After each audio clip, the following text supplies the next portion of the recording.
ಧರ್ಮೋ ರಕ್ಷತಿ ರಕ್ಷಿತಾಃ.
ನೀನೊಲಿದರೆ ಕೊರಡು ಕೊನರುವುದಯ್ಯ, ನೀನೊಲಿದರೆ ಬರಡು ಹಯನಹುದಯ್ಯ, ನೀನೊಲಿದರೆ ವಿಷವು ಅಮೃತವಹುದಯ್ಯ, ನೀನೊಲಿದರೆ ಸಕಲ ಪಡಿಪದಾರ್ಥಗಳು ಇದಿರಲ್ಲಿರ್ಪವು ಕೂಡಲ ಸಂಗಮ ದೇವ.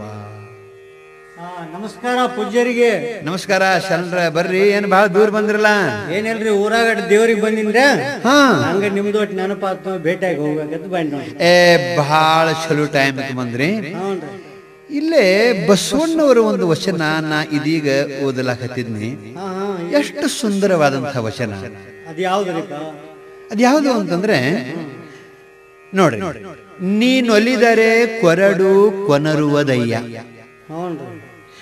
ನೀನೊಲಿದರೆ ಬರಡು ಹಯನಹುದಯ್ಯ, ನೀನೊಲಿದರೆ ವಿಷವು ಅಮೃತವಹುದಯ್ಯ, ನೀನೊಲಿದರೆ ಸಕಲ ಪಡಿಪದಾರ್ಥಗಳು ಇದಿರಲ್ಲಿರ್ಪವು ಕೂಡಲ ಸಂಗಮ ದೇವ ಅಂತ ಬರೀತಾರು. ಎಂಥ ಅದ್ಭುತವಾದ ವಚನಪ ಇದು. ಅಂದ್ರ ಇದರ ಅರ್ಥ ಏನ್ರಿಪ್ಪ? ಇದರ ಅರ್ಥ ಅಂತಂದ್ರೆ ಪರಮಾತ್ಮ ಒಲದ ಅಂತಂದ್ರೆ ಏನೆಲ್ಲ ಸಾಧ್ಯ ಅನ್ನೋದಕ್ಕೆ ಉದಾಹರಣೆಗಳನ್ನು ಕೊಟ್ಟು ಇಲ್ಲಿ ಬರೀತಾರೆ. ಏನೇನ್ರಿಪ್ಪ? ಒಂದು ಉದಾಹರಣೆ, ನೀನೊಲಿದರೆ ಕೊರಡು ಕೊನರುವುದಯ್ಯ ಅಂತಂದ್ರೆ ಪರಮಾತ್ಮ ಒಲದ ಅಂತಂದ್ರೆ ಒಣಗಿ ಹೋದಂತ ಕೊರಡು ಸಹಿತ ಚಿಗಿತೈತಿ ಅಂತ ಬರೀತಾರೆ. ನೋಡ್ರಿಪ್ಪ. ಆಮೇಲೆ ನೀನೊಲಿದರೆ ಬರಡು ಹಯನಹುದಯ್ಯ, ನೀವಲದಿ ಅಂತಂದ್ರೆ ಹೇ ಪರಮಾತ್ಮ ಹಿಂಡಲಾರದಂತ ಆಕಳ ಎಮ್ಮೆಗಳು ಕೂಡ ನಮಗ ಹಾಲು ಕೊಡ್ತಾವು ಅಂತ ಬರೀತಾರೆ. ಆಮೇಲೆ ನೀನೊಲಿದರೆ ವಿಷವು ಅಮೃತವಹುದಯ್ಯ, ಹೇ ಪರಮಾತ್ಮ ನೀವಲದಿ ಅಂತಂದ್ರೆ ಕೃಪಾ ಮಾಡಿದೆ ಅಂತಂದ್ರೆ ನಾವು ಕುಡಿದಂಥ ವಿಷವೂ ಕೂಡ ಅಮೃತವಾಗಿ ಪರಿಣಮಿಸ್ತೈತಿ, ನಾವು ಬದುಕ್ತೀವಿ ಅಂತ ಬರೀತಾರೆ. ಆಮೇಲೆ ನೀನೊಲಿದರೆ ಸಕಲ ಪಡಿಪದಾರ್ಥಗಳು ಇದಿರಲ್ಲಿರ್ಪವು ಕೂಡಲ ಸಂಗಮ ದೇವ, ಹೇ ಪರಮಾತ್ಮ ನೀವಲದಿ ಅಂತಂದ್ರೆ ನಮಗ ಬೇಕಾದಂತ ಸಕಲ ಪಡಿಪದಾರ್ಥಗಳು ನಮ್ಮ ಎದುರಿಗೇನೆ ಬಂದು ಅವು ನಮಗ ದೊರಿತಾವು ಅಂತ ಬರೀತಾರೆ. ಎಂಥ ಅದ್ಭುತ ವಚನ. ಅದಕ್ಕೆ ಪರಮಾತ್ಮನ ಕೃಪಾ ಪಡ್ಕೋಬೇಕಾದದ್ದು, ಅವನ ಒಲುಮೆ ಪಡ್ಕೋಬೇಕಾದದ್ದು ಬಹಳ ಮುಖ್ಯವಾದ ಕೆಲಸ. ಅದರಿಪ್ಪ, ಈ ಮಾತು ನಮಗ್ ಗೊತ್ತಾಗ್ಯಾರಿ. ಈಗ ನಾವು ದೇವ್ರಿಗೆ ಬಹಳ ನಡ್ಕೊಳಕತ್ತೀವ್ರಿ. ಅಂದ್ರೆ ದೇವರ ಒಲುಮೆ ನಮ್ಮ ಮ್ಯಾಲ ಆಗಲಿ ಅಂತ ನೀವು ಪರಮಾತ್ಮ ಒಲದ್ರ ನಮಗ್ ಏನೆಲ್ಲ ಸಿಗ್ತೈತಿಪ್ಪ ಅನ್ನೋ ಆ ಪರಮಾತ್ಮನ ಕೃಪಾ ಪಡಿಯೋ ಸಲುವಾಗ್ಯಾರಿ.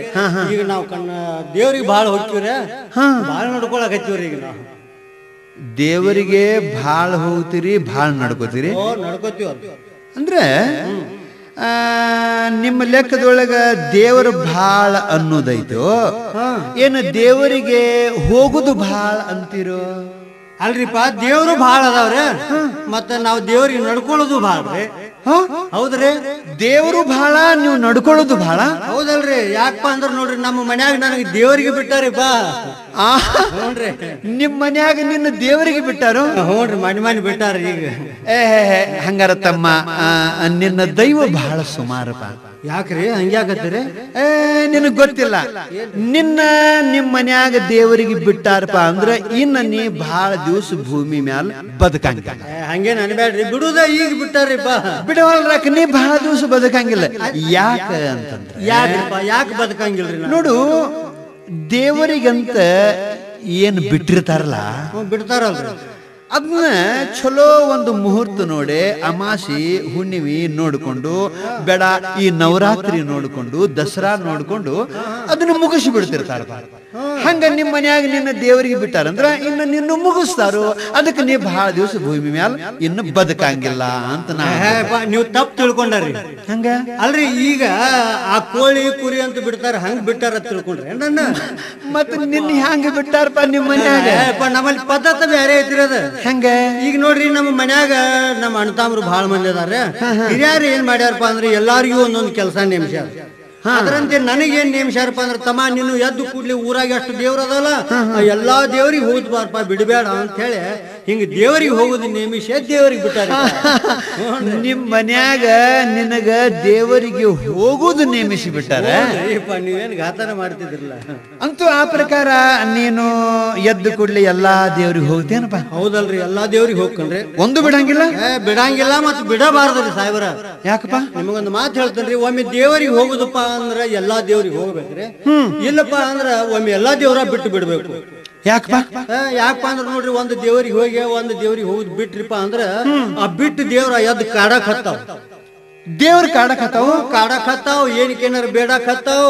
ನಾವ್ ಕೊಡ್ಲಿಲ್ಲ ಅಂದ್ರ ಸಿಟ್ಟಿಲ್ಲ ನೋಡಕ್ ಹತ್ತಾವ. ಹಿಂಗೆಲ್ಲ ದೇವ್ರು ಮಾಡಕ್ ಹತ್ತಾವ. ನೀವು ಏನ್ ಮಾಡ್ತೀರಿ? ಅವ್ ದೇವ್ರ ಕಾಡಕ್ ಹತ್ತಂತ್ಲೆ ನಾವ್ ಹೋಗುದ್ ಬಿಟ್ಟು ಅಂದ್ರೆ ಕಾಡಕ್ ಹತ್ತಾವು. ಏನಾರ ಬೇಡಾಕ್ ಹತ್ತಾವು, ಕೆಟ್ಟ ಗಣ್ಣಿಲೆ ನಿಮ್ನ ನೋಡಾಕ್ ಹತ್ತಾವು. ಅವಾಗ ನೀವೇನು ಊರು ಬಿಟ್ಟು ಓಡಾಕ್ ಹತ್ತೀರ? ಇಲ್ರಿಪ್ಪ, ಮತ್ತೆ ದೇವ್ರ ಕಾಡಕ್ ಹತ್ತಿದ್ರ ನೀವೇನ್ ಮಾಡ್ತೀರಿ? ಆ ದೇವರಿಗೆ ಹೆಂಗ ಸಮಾಧಾನ ಮಾಡ್ಬೇಕು ಅನ್ನೋದು ಔಷಧ ನಮ್ ಕಡೆ ಐತಲ್ರಿ. ಆ ದೇವರಿಗೆ ಸಮಾಧಾನ ಮಾಡ್ತೀವಲ್ರಿ ಕಾಡಕ್ ಹತ್ತಿರ. ನೀವು ದೇವರಿಗೆ ಸಮಾಧಾನ ಮಾಡ್ತೀರಿ? ಮಾಡ್ತೀವಲ್ರಿ. ಹೆಂಗ್ ಮಾಡ್ತೀರಿ ನೋಡ್ರಿ? ಆ ದೇವ್ರ ಕಾಡಕ್ ಹತ್ತಿದ್ವು ಇಲ್ಲೋ, ನಾವು ಮೊದಲು ವಾರ ಹಿಡಿದು ಉಡಿ ತುಂಬೋದು, ಶಾಂತ ಆಗಿಬಿಡ್ತಾರೆ. ವಾರ ಹಿಡಿದು ಉಡಿ ತುಂಬಿದ ಕೂಡ್ಲೆ ದೇವ್ರ ಶಾಂತ ಆಗಿಬಿಡ್ತಾರೆ. ಮತ್ತೆ ಥೋಡೆ ದಿವಸಕ್ಕೆ ಎದ್ದು ಕಾಡಕ್ ಇದ್ದು ಅಂದ್ರ ಮತ್ ವಾರ ಹಿಡಿದು ಉಡಿ ತುಂಬುದು, ಜಾತ್ರೆ ಮಾಡೋದು, ಫಸ್ಟ್ ಕ್ಲಾಸ್ ಒಂದು ಮಂಗಳಾರತಿ ಅಂದ್ ಬಿಡುದ್ರಿ. ಆಮೇಲೆ ಮತ್ ದೇವ್ರ ಶಾಂತ ಆಕಾರೆ. ಮತ್ ಕಾಡಕ್ ಇದ್ದು ಅಂತಂದ್ರೆ ಮತ್ ವಾರ ಹಿಡಿದು ಉಡಿ ತುಂಬುದು, ಮಂಗಳಾರತಿ, ಜಾತ್ರೆ ಮಾಡೋದು. ಇಷ್ಟ ಮಾಡ್ರಿ ಶಾಂತ ಆಕ ನೋಡ್ರಿ. ಹಂಗಾರ ನಿನಗೆ ಯಾರ್ಯಾರ ಕಾಡ್ತಾರೋ ಅವ್ರಿಗೆಲ್ಲಾ ನೀ ಹಿಂಗ ಉಡಿ ತುಂಬ್ಕೋತ ಹೋಗವನ. ಯಾರ್ಯಾರು ಅಂದ್ರೆ ಯಾರು?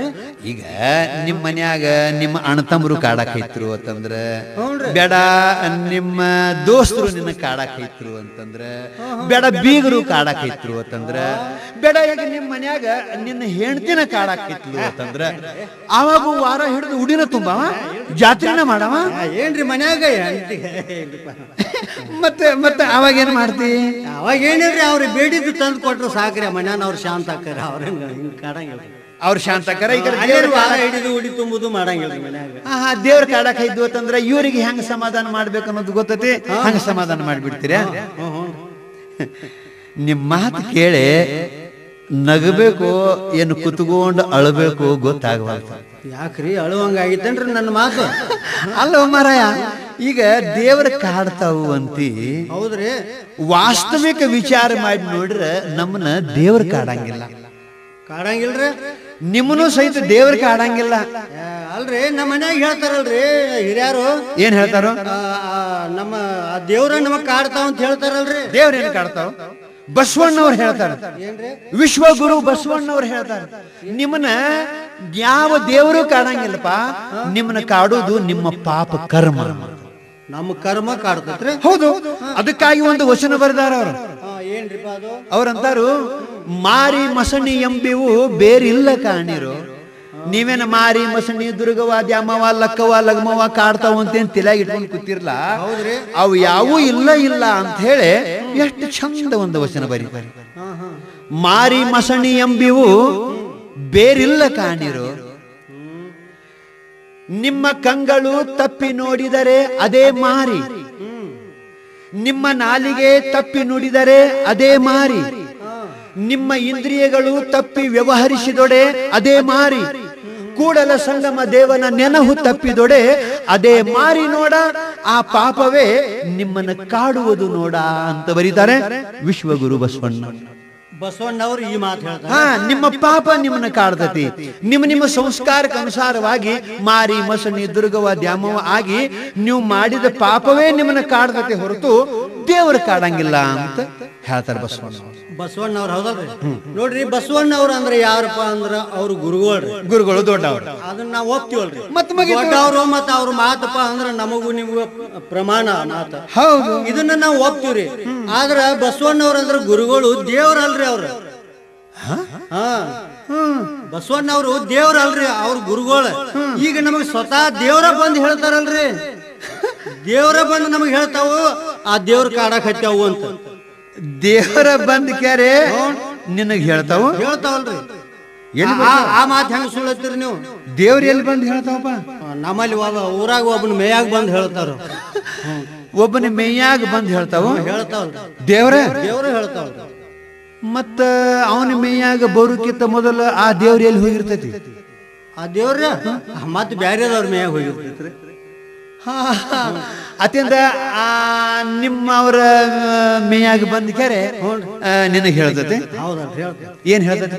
ಅದ ದೇವ್ರ ಕಾಡಕ್ ಹತ್ಯಾವು, ನೀವು ದೇವ್ರ ಬೇಡ್ಕೊಂಡಿದ್ರಿ ಅದನ್ನ ನೀವು ಪೂರ್ತಿ ಮಾಡಿಲ್ಲ, ಅದಕ್ಕೆ ದೇವ್ರ ಕಾಡಕ್ ಹತ್ಯಾವು ಅಂತ ಹೇಳ್ತಾರ. ಮೇಯಾಗ ಬಂದ್ ಹೇಳ್ತಾವ್ರಿ. ಮೇಯಾಗ ಬಂದ್ ಹೇಳ್ತಾವ. ಏನ್ ಹುಚ್ಚದಿವ ಮಾರಾಯ? ಯಾಕ್ರೆ ನಿಮ್ಮಲ್ಲೇ ಏನ್ ಪೂಜಾರಿ ಮೇಯಾಗೋ ಏನ್ ಮತ್ ಯಾರ ಮೇಯಾಗೋ ಏನ್ ದೇವ್ರು ಬರ್ತಾವಲ್ಲ, ಅವನ ಮೇಯಾಗ ಬಹುಶಃ ಜ್ವರ ಬರ್ತಿರ್ಬೇಕು ನೋಡಿ. ದೇವರೇನು ಬರ್ತಾವ? ದೇವರ ಅಂದ್ರ ಪರಿಪೂರ್ಣವಾದ ಪರವಸ್ತು. ಅದು ಇಲ್ಲದ ಜಾಗನ ಇಲ್ಲ. ಅದು ಹೋಗುದು ಬರುದು ಮಾಡಂಗಿಲ್ಲ. ದೇವರ ಒಂದು ವೇಳೆ ಹೋಗುದು ಬರುದು ಮಾಡ್ತಿತ್ತು ಅಂತಂದ್ರೆ ಅದು ಅನಿತ್ಯ ಆಗ್ತಿತ್ತು, ಅದು ನಾಶ ಆಗಿ ಹೋಗ್ತಿತ್ತು. ಪರಿಪೂರ್ಣವಾಗಿರುವಂತಹ ದೇವರ, ಆನಂದ ಸ್ವರೂಪವಾಗಿರುವಂತಹ ದೇವರ, ಅದು ಎಲ್ಲಿ ಹೋಗಂಗೂ ಇಲ್ಲ, ಬರಾಗೂ ಇಲ್ಲ, ನಿಮ್ಮನ್ನ ಕಾಡಂಗೂ ಇಲ್ಲ. ದೇವರ ಅಂತಂದ್ರೆ ಪರಮದಯಾ ಸಾಗರ. ಜಗತ್ತಿನೊಳಗ ದೇವರ ಅದಾನನ್ನವರಿಗೂ, ದೇವರ ಇಲ್ಲನವರಿಗೂ, ದೇವರನ್ನ ನೆನೆಯುವವರಿಗೂ, ದೇವರನ್ನ ಮರೆತಿರುವವರಿಗೂ ಸಮಯಕ್ಕೆ ಸರಿಯಾಗಿ ಅನ್ನ ನೀರ ಗಾಳಿ ಕೊಟ್ಟು ಸಂರಕ್ಷಣೆ ಮಾಡುವಂತ ಪರಮದಯ ಸಾಗರ ದೇವರ ಕಾಡ್ತಾನು ಅಂತಂದ್ರ ಎಂತ ಹುಚ್ಚೋ ಮಾರಾಯ. ಅಂದ್ರ ಅವನ ಮೇಯಾಗ ಬರುದು ಆ ದೇವ್ರ ಅದು ಸುಳ್ಳು ಅಂದ್ರೆ ಸುಳ್ಳು ದೇವರ ಅಲ್ರಿ. ಒಂದ್ ಜರ ವಿಚಾರ ಮಾಡು ಮಾತೈತ್ರಿ ಸಾಹೇಬ್ರ. ಇಲ್ಲಿ ಏನ ಈಗ ನೋಡಿಪ್ಪ, ಈಗ ಒಬ್ಬ ನಮ್ಮ ಊರಾಗ 60 ವರ್ಷ ಆಗ್ಯಾವ, ಅಶಕ್ತದನ್ರಿ. ಹಿಂಗಿದ್ದಾಗ ಅವನ ಮೇಯಾಗ ದೇವ್ರ ಬತ್ತು ಅಂದ್ರ 10 ಮಂದಿ ಹಿಡಿದ್ರು ಕಸುರ್ಕೊಂಡು ಹೋಗಿ ಬೆಂಕಿಯಾಗ ಜಿಗಿದೋದು ಮಾಡ್ತಾನ್ರಿ. ಮತ್ತ ಇಂಥ ಒಂದು ಶಕ್ತಿ ಅವನಲ್ಲಿ ಬರ್ತೈತಲ್ರಿ ಮುದುಕ್ ಮನುಷ್ಯನಲ್ಲಿ. ಇದು ಶಕ್ತಿ ದೇವ್ರದ ಅಲ್ಲೇನ್ರಿ? ಇದು ಅಲ್ಲಲ್ಲ, ನಿಮಗ ಇದರ ರಹಸ್ಯ ಗೊತ್ತಿಲ್ಲ. ಹೆಂಗ್ರಿ? ಇದು ಭಾವ ಪ್ರಧಾನವಾದಂತ ವ್ಯವಹಾರ. ಈಗ ಮಾನಸಿಕವಾಗಿ ಯಾರು ಮೃದು ಇರ್ತಾರೋ, ದುರ್ಬಲ ಮನಸ್ಸಿನವರು ಇರ್ತಾರೋ, ಅವರಲ್ಲೇ ಈ ಒಂದು ವ್ಯವಹಾರ ನಡೀತಿರ್ತದೆ. ಈಗ ಒಬ್ಬೊಬ್ಬರು ಏನ್ ಮಾಡಿರ್ತಾರೋ, ಒಂದೊಂದು ದೇವರ ಮ್ಯಾಲ ಬಹಳಷ್ಟು ಭಕ್ತಿಯನ್ನು ಇಟ್ಕೊಂಡು ಅವರು ನಡೀತಿರ್ತಾರೆ. ನಮ್ಮಂತ ಜನ ಭಕ್ತಿ ನಡೀತಿರ್ತಾರೆ. ಅದು ಕುಂತರ ನಿಂತರ ಅದರದ ಧ್ಯಾನ ಮಾಡುದು ಮಾಡ್ತಿರ್ತಾರೆ.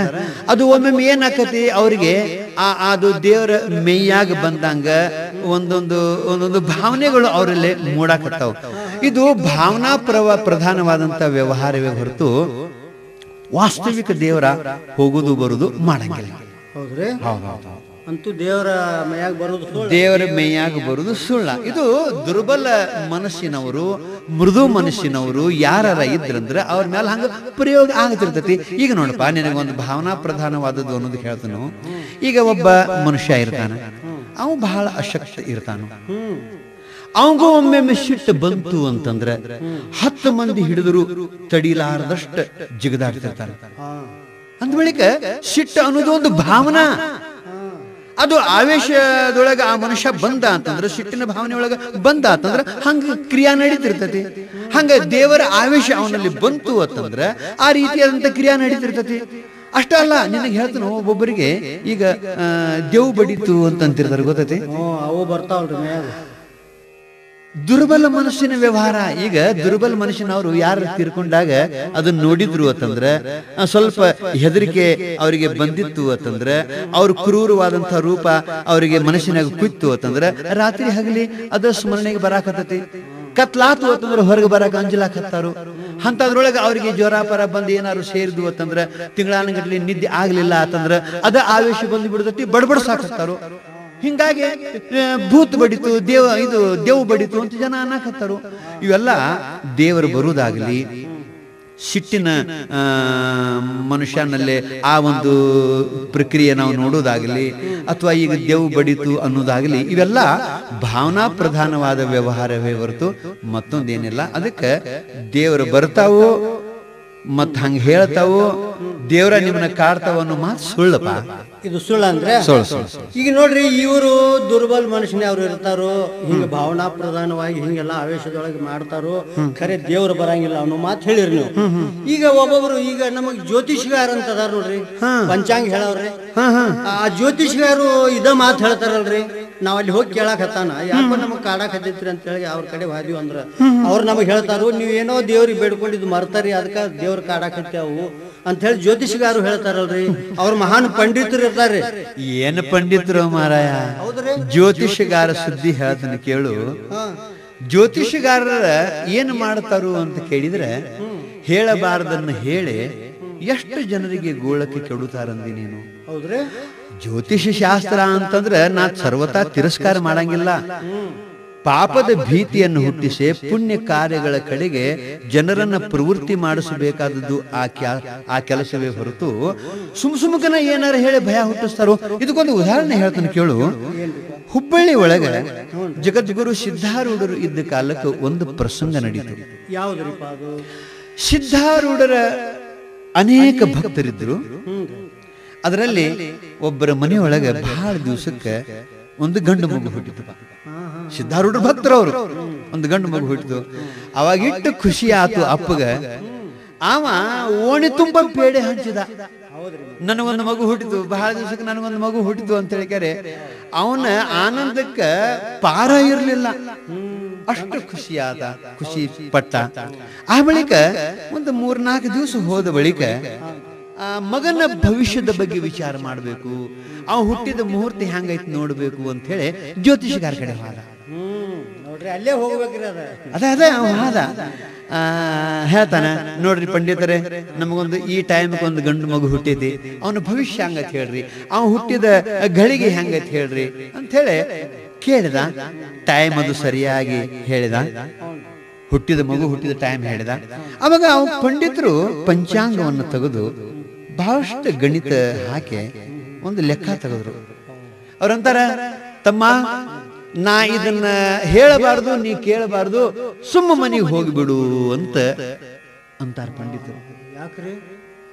ಯಾಕೆ ಅಂತ ಕೇಳಿದಾಗ ಹೇಳ್ತಾನವ, ನೋಡಪ್ಪ, ಇದು ನಿಮ್ಮ ಹುಡುಗ ಹುಟ್ಟಿದ ಗಳಿಗಿನೂ ಸುಮಾರತೆ, ಮುಹೂರ್ತನು ಸುಮಾರತೆ, ಅನಿಷ್ಟವಾಗಿರುವಂತ ಸಮಯದೊಳಗೆ ನಿನ್ನ ಮಗ ಹುಟ್ಟೈತಿ, ಇದು ನಿನಗೆ ಒಳ್ಳೇದು ಮಾಡಂಗಿಲ್ಲ, ಸುಮ್ಮನೆ ನೀವು ಹೋಗಿಬಿಡು ಅಂತಂದಾಗ, ಇಲ್ಲ ನೀವು ಹೇಳಬೇಕ್ರಿ, ನನ್ನ ಮಗನ ಬಗ್ಗೆ ಹೇಳಬೇಕು ನೀವು, ಮತ್ತ ಅದಕ್ಕೆ ಏನು ಪರಿಹಾರ ಹೇಳಬೇಕು ಅಂತಂದ ಕೂಡಲೇ ಹೇಳ್ತಾನವ, ಇದಕ್ಕೆ ಏನು ಪರಿಹಾರ ಇಲ್ಲ ತಮ್ಮ, ನೋಡು, ಇದು ಮೂಲ ನಕ್ಷತ್ರದೊಳಗ ಮಗು ಹುಟ್ಟೈತಿ, ಇದು ಅನಿಷ್ಟ ಸಮಯದೊಳಗ ಈ ಮಗು ಹುಟ್ಟೈತಿ, ನೋಡು, ಇದರದ ಫಲಾನ ನೀ ಕೇಳ್ತಾನಂದ್ರೆ ಹೇಳ್ತೀನಿ ಕೇಳು. ಇದು ಹುಟ್ಟಿದ 3 ತಿಂಗಳಿಗೆ ಹಡದವರ ಸಾಯ್ಬೇಕು, ತಂದೆ ತಾಯಿಯರ ಸಾಯ್ಬೇಕು, ಇಲ್ಲ ತಂದೆ ತಾಯಿಗಳು ಬದುಕಬೇಕು ಅಂತ ಅನ್ನುದಿತ್ತು ಅಂತಂದ್ರ ಆ ಮಗನ ನೀವು ಕೊಂದ. ಅದಕ್ಕೆ ಏನಾಕತಿ ನಿಮ್ಮ ಹಣೆ ಬರ, ಹೋಗಿ ಬಿಡ್ರಿ ಅಂತಂದಾಗ ಇಷ್ಟ ನೋವು ಆತ ಅವನಿಗೆ. ಹಂಗಾರೆ ಇನ್ ಹೆಂಗ್ ಮಾಡ್ಬೇಕು ಅಂತಂದ್ರೆ ಅವ ಪಂಡಿತ್ ಹೇಳ್ದ, ನೀವು ಬದುಕಬೇಕತ್ತಿದ್ರಿ ಹೆಂಗಾರ ಮಾಡಿ ಕೂಸಿನ ಮುಗಿಸ, ಬೇಡ ಕೂಸು ಬದುಕತಿ, ನೀವು ಸಾಯ್, ಏನ್ ಮಾಡ್ಕೋತೀರಿ ಮಾಡ್ಕೋರಿ ಅಂದಾಗ ಪೇಡೆ ಹಂಚ್ಕೋತ ಇದ್ದ ಮನುಷ್ಯ ಮಗನ ಹುಟ್ಟು ನೋಡೆ, ಮಗನ ಮುಖ ನೋಡೆ ಜಿಗದಾಡಿದಂತ ಮನುಷ್ಯ, ಆನಂದ ಪಟ್ಟಂತ ಮನುಷ್ಯ ಮುಖ ಸಾಣದ ಮಾಡ್ಕೊಂಡು ಅಳ್ಕೋತ ಮನೆಗೆ ಬರ್ತಾನ. ಹೆಂಡತಿಗೆ ಹೇಳ್ತಾನ, ನೋಡು ಈ ಮಗು ಕೆಟ್ಟ ಮುಹೂರ್ತದೊಳಗೆ ಹುಟ್ಟೈತಿ, ಮೂಲ ನಕ್ಷತ್ರದೊಳಗೆ ಹುಟ್ಟೈತಿ. ಬಹಳ ದೊಡ್ಡ ಜ್ಯೋತಿಷಿಗಾರರು ಪಂಡಿತರು ಈ ಮಾತನ್ನ ಹೇಳ್ಯಾರ. ಇದು ಹುಟ್ಟಿದ 3 ತಿಂಗಳಿಗೆ ಹಡದಂತ ತಂದೆ ತಾಯಿಗಳನ್ನ ನುಂಗುತ್ತೈತೆ. ಅಂದ್ರೆ ಹಡದ ತಂದೆ ತಾಯಿಗಳು ಸಾಯ್ತಾರೆ. ಇಲ್ಲ ತಂದೆ ತಾಯಿಗಳು ಬದುಕಬೇಕಾಗಿತ್ತು ಅಂತಂದ್ರೆ ಮಗನ ಕೊಲ್ಲಬೇಕು. ಅದಕ್ಕೆ ನೋಡು, ನಾನು ನೀನು ಬದುಕಿ ಇದ್ದೀವತ್ತಂದ್ರೆ ಇಂಥ 10 ಮಕ್ಕಳನ್ನ ಹಡ್ಯಾಕ ಬರ್ತೈತಿ. ಹುಚ್ಚಿ, ಈ ಮಗನ ಕೊಂದು ಬಿಡು. ಈ ಮಗನ ಮೊದಲ ಮಣ್ಣಾಗ ಹಾಕು, ತಿಪ್ಪ್ಯಾಗ ಹಾಕು, ಬಾಮ್ಯಾಗ ಚೆಲ್ಲು, ಗಟಾರದಾಗ ಚೆಲ್ಲು, ಊರ ಹೊರಗೆ ಕಂಟ್ಯಾಗ ಹಾಕಿ ಬಾ. ಈ ಮಗ ನನಗೆ ಬೇಕಾಗಿಲ್ಲ. ನಾನು ನೀನು ಜೀವಂತ ಇದ್ದೀವಿ ಅಂತಂದ್ರ 10 ಮಕ್ಕಳನ್ನ ಹಡಿಬಹುದು ಅಂತಂದಾಗ ಯಾಕೆಂತಾಳ ಹಡದ ತಾಯಿ, ಅಲ್ರಿ ಇದು ನನ್ನ ಕರುಳಿನ ಕುಡಿ, ಇದನ್ನ ಕೊಂದ ಕ್ಯಾರೆ ನಾ ಹ್ಯಾಂಗ ಬರ್ಲಿ, ಇದನ್ನ ಮಣ್ಣಾಗ ಹಾಕಿ ನಾ ಹ್ಯಾಂಗ ಬರ್ಲಿ, ನನಗಾಗುದಿಲ್ಲ. ನಾ ಸತ್ರ ಸಾಯವಾಲ್ನಕ ನಾ ಈ ಕೂಸಿನ ಕೊಲಂಗಿಲ್ಲ ಅಂತ ತಾಯಿ ಆಗ ಅಂತಾನು, ನೀ ಸತ್ರ ಸಾಯವಾಲ್ನಕ ನಾನು ಸಾಯ್ತೀನಿ, ಅದಕ್ಕೆ ನಾ ಬದುಕಬೇಕು. ನೀ ಸತ್ರ ಸಾಯವಾಲ್ನಕ ನಾ ಬದುಕಬೇಕು. ನೀನು ಸತ್ಯ ಅಂತಂದ್ರ ನಾ ಇನ್ನೊಂದು ಲಗ್ನ ಆಗ್ತಾನೆ, ಮತ್ತ ನಾ ಮಕ್ಕಳನ್ನ ಹಿಡಿತಾನ. ಖರೆ ಈ ಮಗ ಸಾಯ್ಬೇಕು, ಅದಕ್ಕೆ ನೀ ಇದು ಈ ಮಗನ ಕೊಲ್ಲಬೇಕು ಅಂತಂದಾಗ ಸರ್ವತಾ ನನಗೆ ಸಾಧ್ಯ ಇಲ್ರಿ ಅಂತ ಹೇಳಿ ಅಂತಿದ್ಲು. ದಿನಾಲು ಈ ರೀತಿಯಾಗಿ ಗಂಡ ಹೆಂಡತಿಯಲ್ಲಿ ಜಗಳ ನಡೀತಿತ್ತು. ಆ ಬಳಿಕ ಒಂದು ದಿವಸ ಗಂಡನ ಉಪದ್ರ ಬಹಳ ಆದಾಗ ಸಿದ್ಧಾರೂಢರ ನೆನಪಾತು ಆ ಹೆಣ್ಮಗಳಿಗೆ. ಅಜ್ಜನಂತೆ ಹೋಗಬೇಕು, ನಮ್ಮಪ್ಪ ಏನಾರ ಆಶೀರ್ವಾದ ಮಾಡಿದ ಅಂತಂದ್ರೆ ಇದಕ್ಕೊಂದು ಏನಾರ ಪರಿಹಾರ ನನಗೆ ಮಾಡಿಕೊಡ್ತಾನಂತ ಹೇಳಿಕರೆ ಸಿದ್ಧಾರೂಢರ ಪರಮ ಭಕ್ತಳಾದಂತ ಆ ಹೆಣ್ಮಗಳು ಕೂಸಿನ ಕೈಯಾಗ ತಗೊಂಡು ಹೋಗಿ ಸಿದ್ಧಾರೂಢರ ಪಾದಕ್ಕೆ ಹಾಕಿ ಬಿಡ್ತಾಳ. ಯಪ್ಪ, ಇದು ಬಹಳ ಕೆಟ್ಟ ಮುಹೂರ್ತದೊಳಗೆ ಹುಟ್ಟೈತಿ ಅಂತ ಯಾರೋ ಜ್ಯೋತಿಷಿಗಾರ ಹೇಳ್ಯಾರಂತ. ಇದು ಹುಟ್ಟಿದ 3 ತಿಂಗಳಿಗೆ ಹಡದವ್ರ ಸಾಯ್ತಾರಂತ. ಹಡದವ್ರ ಬದುಕಬೇಕಾಗಿತ್ತು ಅಂತಂದ್ರೆ ಕೂಸಿನ ಕೊಲ್ಲಬೇಕಂತ. ಅದಕ್ಕೆ ನನ್ನ ಗಂಡ ಈ ಕೂಸಿನ ಕೊಲ್ಲು ಕೊಲ್ಲು ಅಂತ ಒಂದು ಸಾವನ್ನ ನನಗೆ ಪೀಡಿಸ್ಲಾಕತ್ಯಾನು. ಯಪ್ಪ, ಇದಕ್ಕೆ ಏನಾದ್ರೂ ಪರಿಹಾರ ಮಾಡು ಅಂತ ಅವರ ಪಾದದ ಮ್ಯಾಲ ಕೂಸಿನ ಇಟ್ಲು, ತಾನು ಹಣಿ ಇಟ್ಟು ಅಳಾಕಿಟ್ಲು. ಅವಾಗ ಪರಮದಯಾ ಸಾಗರರಾದಂತ ಸಿದ್ಧಾರೂಢರು ಹೇಳ್ತಾರೆ, ಯಾರವ ಜ್ಯೋತಿಷ್ ಹೇಳ್ದವ, ಕರ್ಕೊಂಡು ಬರಿಲ್ಲ. ಈ ಮಗು 3 ತಿಂಗಳಿಗೆ ಸಾಯುವುದಲ್ಲ, ಇದಕ್ಕೊಂದು 100 ವರ್ಷ ಆಯುಷ್ಯತಿ. ನಿಮಗೂ ಏನಾಗಂಗಿಲ್ಲ, ಈ ಮಗುವಿಗೂ ಏನಾಗಂಗಿಲ್ಲ ಅಂತ ಸಿದ್ಧಾರೂಢರು. ಆವಾಗ ಸಿದ್ಧಾರೂಢರು ಹೇಳಿದಾಗ ಇಷ್ಟು ಖುಷಿ ಆತು. ನಮ್ಮಪ್ಪನ ಕೃಪಾ ದೃಷ್ಟಿ ನನ್ನ ಮ್ಯಾಲ ಬಿತ್ತು, ನನ್ನ ಮಗನ ಮ್ಯಾಲ ಬಿತ್ತು, ನಮ್ಮ ದುಃಖ ದೂರ ಆತು ಅಂತ ಹೇಳಿಕರೆ ಹೀಗೆ ಓಡ್ಕೋತ ಗಂಡನಂತಿಗೆ ಬರ್ತಾಳ. ನಿಮಗೆ ಯಾವ ಜ್ಯೋತಿಷ್ ಹೇಳ್ದವ, ಅವನು ಕರ್ಕೊಂಡು ನಡ್ರಿ, ಅಜ್ಜಿ ಕರ್ಯಾಕತ್ಯಾನು, ಅವ್ ಹೇಳಿದ ತಪ್ಪೈತೆ ಅಂತ ಅಜ್ಜಿ ಹೇಳಾಕತ್ಯಾನು, ನಡ್ರಿ ಅಂತ ಹೇಳಿಕರೆ ಅಂದಾಗ ಅವಂಗೂ ಹಂಗಾರ ದೊಡ್ಡ ಮಹಾತ್ಮರು ಏನಾದ್ರೂ ಮಾಡಬಹುದು ಅಂತ ಹೇಳಿಕರೆ ಆ ಜ್ಯೋತಿಷಿಗಾರಂತೆ ಹೋದ್ರಿ. ಪಂಡಿತ್ರೆ, ನೀವೇನೋ ಬರೋಬ್ಬರಿ ಹೇಳಿಲ್ಲಂತ ನಮ್ಮ ಸಿದ್ಧಾರೂಢ ಅಜ್ಜ ಹೇಳಾಕತ್ಯಾನು, ಮತ್ತ ನೀವು ಹೇಳಿದ ತಪ್ಪೈತೆ ಅಂತ ಹೇಳಿಕರೆ ಅಲ್ಲೇ ನಿಮ್ಮನ್ನ ಕರ್ಯಾಕತ್ಯಾರು, ಅಲ್ಲೇ ನಡ್ರಿ ಅಂತಂದಾಗ ಅವಂದ ಹಂಗಾರ ಇನ್ನೊಂದು ಸ್ವಲ್ಪ ನಿಂದ್ರ ಮರ, ನಾ ಇನ್ನೊಮ್ಮೆ ನೋಡ್ತಾನೆ ಲೆಕ್ಕ ಅಂದ. ಯಾಕ ದೊಡ್ಡ ಮಹಾತ್ಮರಂತೆ ಇನ್ನ ಇದು ಪರೀಕ್ಷೆ ಆತು, ನಾ ಇನ್ನಟ್ ಲೆಕ್ಕ ನೋಡ್ತಾನ ಅಂತ ಹೇಳಿದ್ರೆ ಮತ್ತೆ ಲೆಕ್ಕ ಮಾಡಿ ನೋಡಿದ ಅದು ಬರೋಬರಿ ಮೂಲ ನಕ್ಷತ್ರದೊಳಗೆ ಹುಟ್ಟಿದನ್ನ ಇತ್ತು. ಆ ನಕ್ಷತ್ರ ಸುಮಾರು ಇತ್ತು. ಆವಾಗ ಅವಾಗ ಧೈರ್ಯ ಬತ್ತು, ಬಗಲಾಗ ಪಂಚಾಂಗ ಹಿಡ್ಕೊಂಡು ಮಠಕ್ಕೆ ಬರ್ತಾನ. ನಿಮ್ಗೆ ಹೇಳ್ತಾನು, ಜನ ಜಾತ್ರೆ ಕೂಡಿದಂಗ ಮಠದಾಗ ಕೂಡಿತು. ಏನ್ ಜ್ಯೋತಿಷ್ ಹೇಳೋನ್ ಮಾತು ಖರೆ ಆಕೈತೋ, ಏನ್ ಸಿದ್ಧಾರೂಢರ ಮಾತು ಖರೆ ಆಕೈತೋ, ಇದನ್ನ ಪರೀಕ್ಷೆ ಮಾಡಿ ನೋಡೋಣ ಅಂತ ಜನನು ಕೇಳಾಕ ಬಂದ್ರು. ಅವಾಗ ಸಿದ್ಧಾರೂಢರು ಆ ಪಂಡಿತನ ಮುಂದೆ ಕರೀತಾರೆ, ಏನಪ್ಪಾ ಈ ಮಗು ಹುಟ್ಟಿದ್ರ ಬಗ್ಗೆ ನೀ ಜ್ಯೋತಿಷ್ ಹೇಳಿದಿ, ಇದು ಮೂಲ ನಕ್ಷತ್ರದೊಳಗೆ ಹುಟ್ಟೈತಿ, ಇದು 3 ತಿಂಗಳೊಳಗ ಅವ್ವನ್ನ ಅಪ್ಪನ್ನ ನುಂಗತೈತಿ, ಇಲ್ಲರ ಅವ್ವ ಅಪ್ಪ ಬದುಕಬೇಕಾದ್ರೆ ಕೂಸಿನ ಕೊಲ್ಲಬೇಕು ಅಂತ ಹೇಳಿದಿ ಅಂತ, ಇದು ಹೌದೇನು ಅಂತಂದಾಗ ಹೌದ್ರಿ ಅಪ್ಪ, ಮತ್ತ ನಾ ಅಭ್ಯಾಸ ಮಾಡಿದ ಪ್ರಕಾರ ಮತ್ತೆ ನನ್ನ ಪಂಚಾಂಗದ ಪ್ರಕಾರ ನೋಡಿರ್ಬೇಕಾರ ನೀವು ಇದು ಮೂಲ ನಕ್ಷತ್ರದೊಳಗನ ಅತಿ ಇಲ್ಲೋ ಅಂತ ತೋರಿಸಿದ. ಆವಾಗ ಹೇಳ್ತಾರೆ ಸಿದ್ಧಾರೂಢರು, ನೀನು ತಾಯಿ ಹೊಟ್ಟಿಯಿಂದ ಹೊರಗ ಹೊರಗೆ ಬಂದಂತ ಟೈಮವನ್ನು ಲೆಕ್ಕ ಮಾಡಿಕರಿ ನೀ ಜ್ಯೋತಿಷ್ ಹೇಳಿದಿ. ಇದಕ್ಕೆ ಜನ್ಮ ಅನ್ನಂಗಿಲ್ಲ. ತಾಯಿ ಹೊಟ್ಟೆಯಿಂದ ಹೊರಗೆ ಬಂದುದಕ್ಕೆ ಜನ್ಮ ಅನ್ನಂಗಿಲ್ಲ. ಜನ್ಮ ಅಂದ್ರೆ ಗೊತ್ತಿಲ್ಲ, ಮರಣ ಅಂದ್ರೆ ಗೊತ್ತಿಲ್ಲ. ಜ್ಯೋತಿಷ್ ಹೇಳುದು ಕಲ್ತದಿ ಯಾವ ನಿನಗೆ ಹೇಳಿದವ? ಜನನ ಅಂದ್ರೆ ನಿನಗೆ ಗೊತ್ತಿಲ್ಲ, ಮರಣ ಅಂದ್ರೆ ನಿನಗೆ ಗೊತ್ತಿಲ್ಲ. ಜನನ ಅಂತಂದ್ರೆ ತಾಯಿ ಹೊಟ್ಟೆಯಿಂದ ಹೊರಗೆ ಬಂದುದಕ್ಕೆ ಜನನ ಅಂತ ಕರೆಯಂಗಿಲ್ಲ. ಜನನ ಅಂತಂದ್ರೆ ಗೊತ್ತೈತೇಳ್ರಿ ನಮಗೂ ಎದಕ್ಕಪ್ಪ ಜನನ ಅಂದ್ರ ನೋಡ್ರಿ, ಯಾವಾಗ ಹುಟ್ಟಿ ಬರ್ತೀವಲ್ಲ ಅವಾಗ ಜನನ ಆಕತ್ರಿ, ಯಾವಾಗ ಒಮ್ಮೆ ಸತ್ ಹೋಗ್ತಿವ್ರಲ್ಲ ಅವಾಗ ಮರಣ. ಅಲ್ಲೇನ್ರಿ ಅದ ಜನನ ಮರಣ ಅಂದ್ರೆ. ಇದು ನೀವು ಹಿಂಗ ತಿಳ್ಕೊಂಡರಿ. ಶಾಸ್ತ್ರ ಸಮ್ಮತವಾಗಿ ನೋಡಿದ್ರೆ ಇದಕ್ಕೆ ಜನನ ಅನ್ನಂಗಿಲ್ಲ.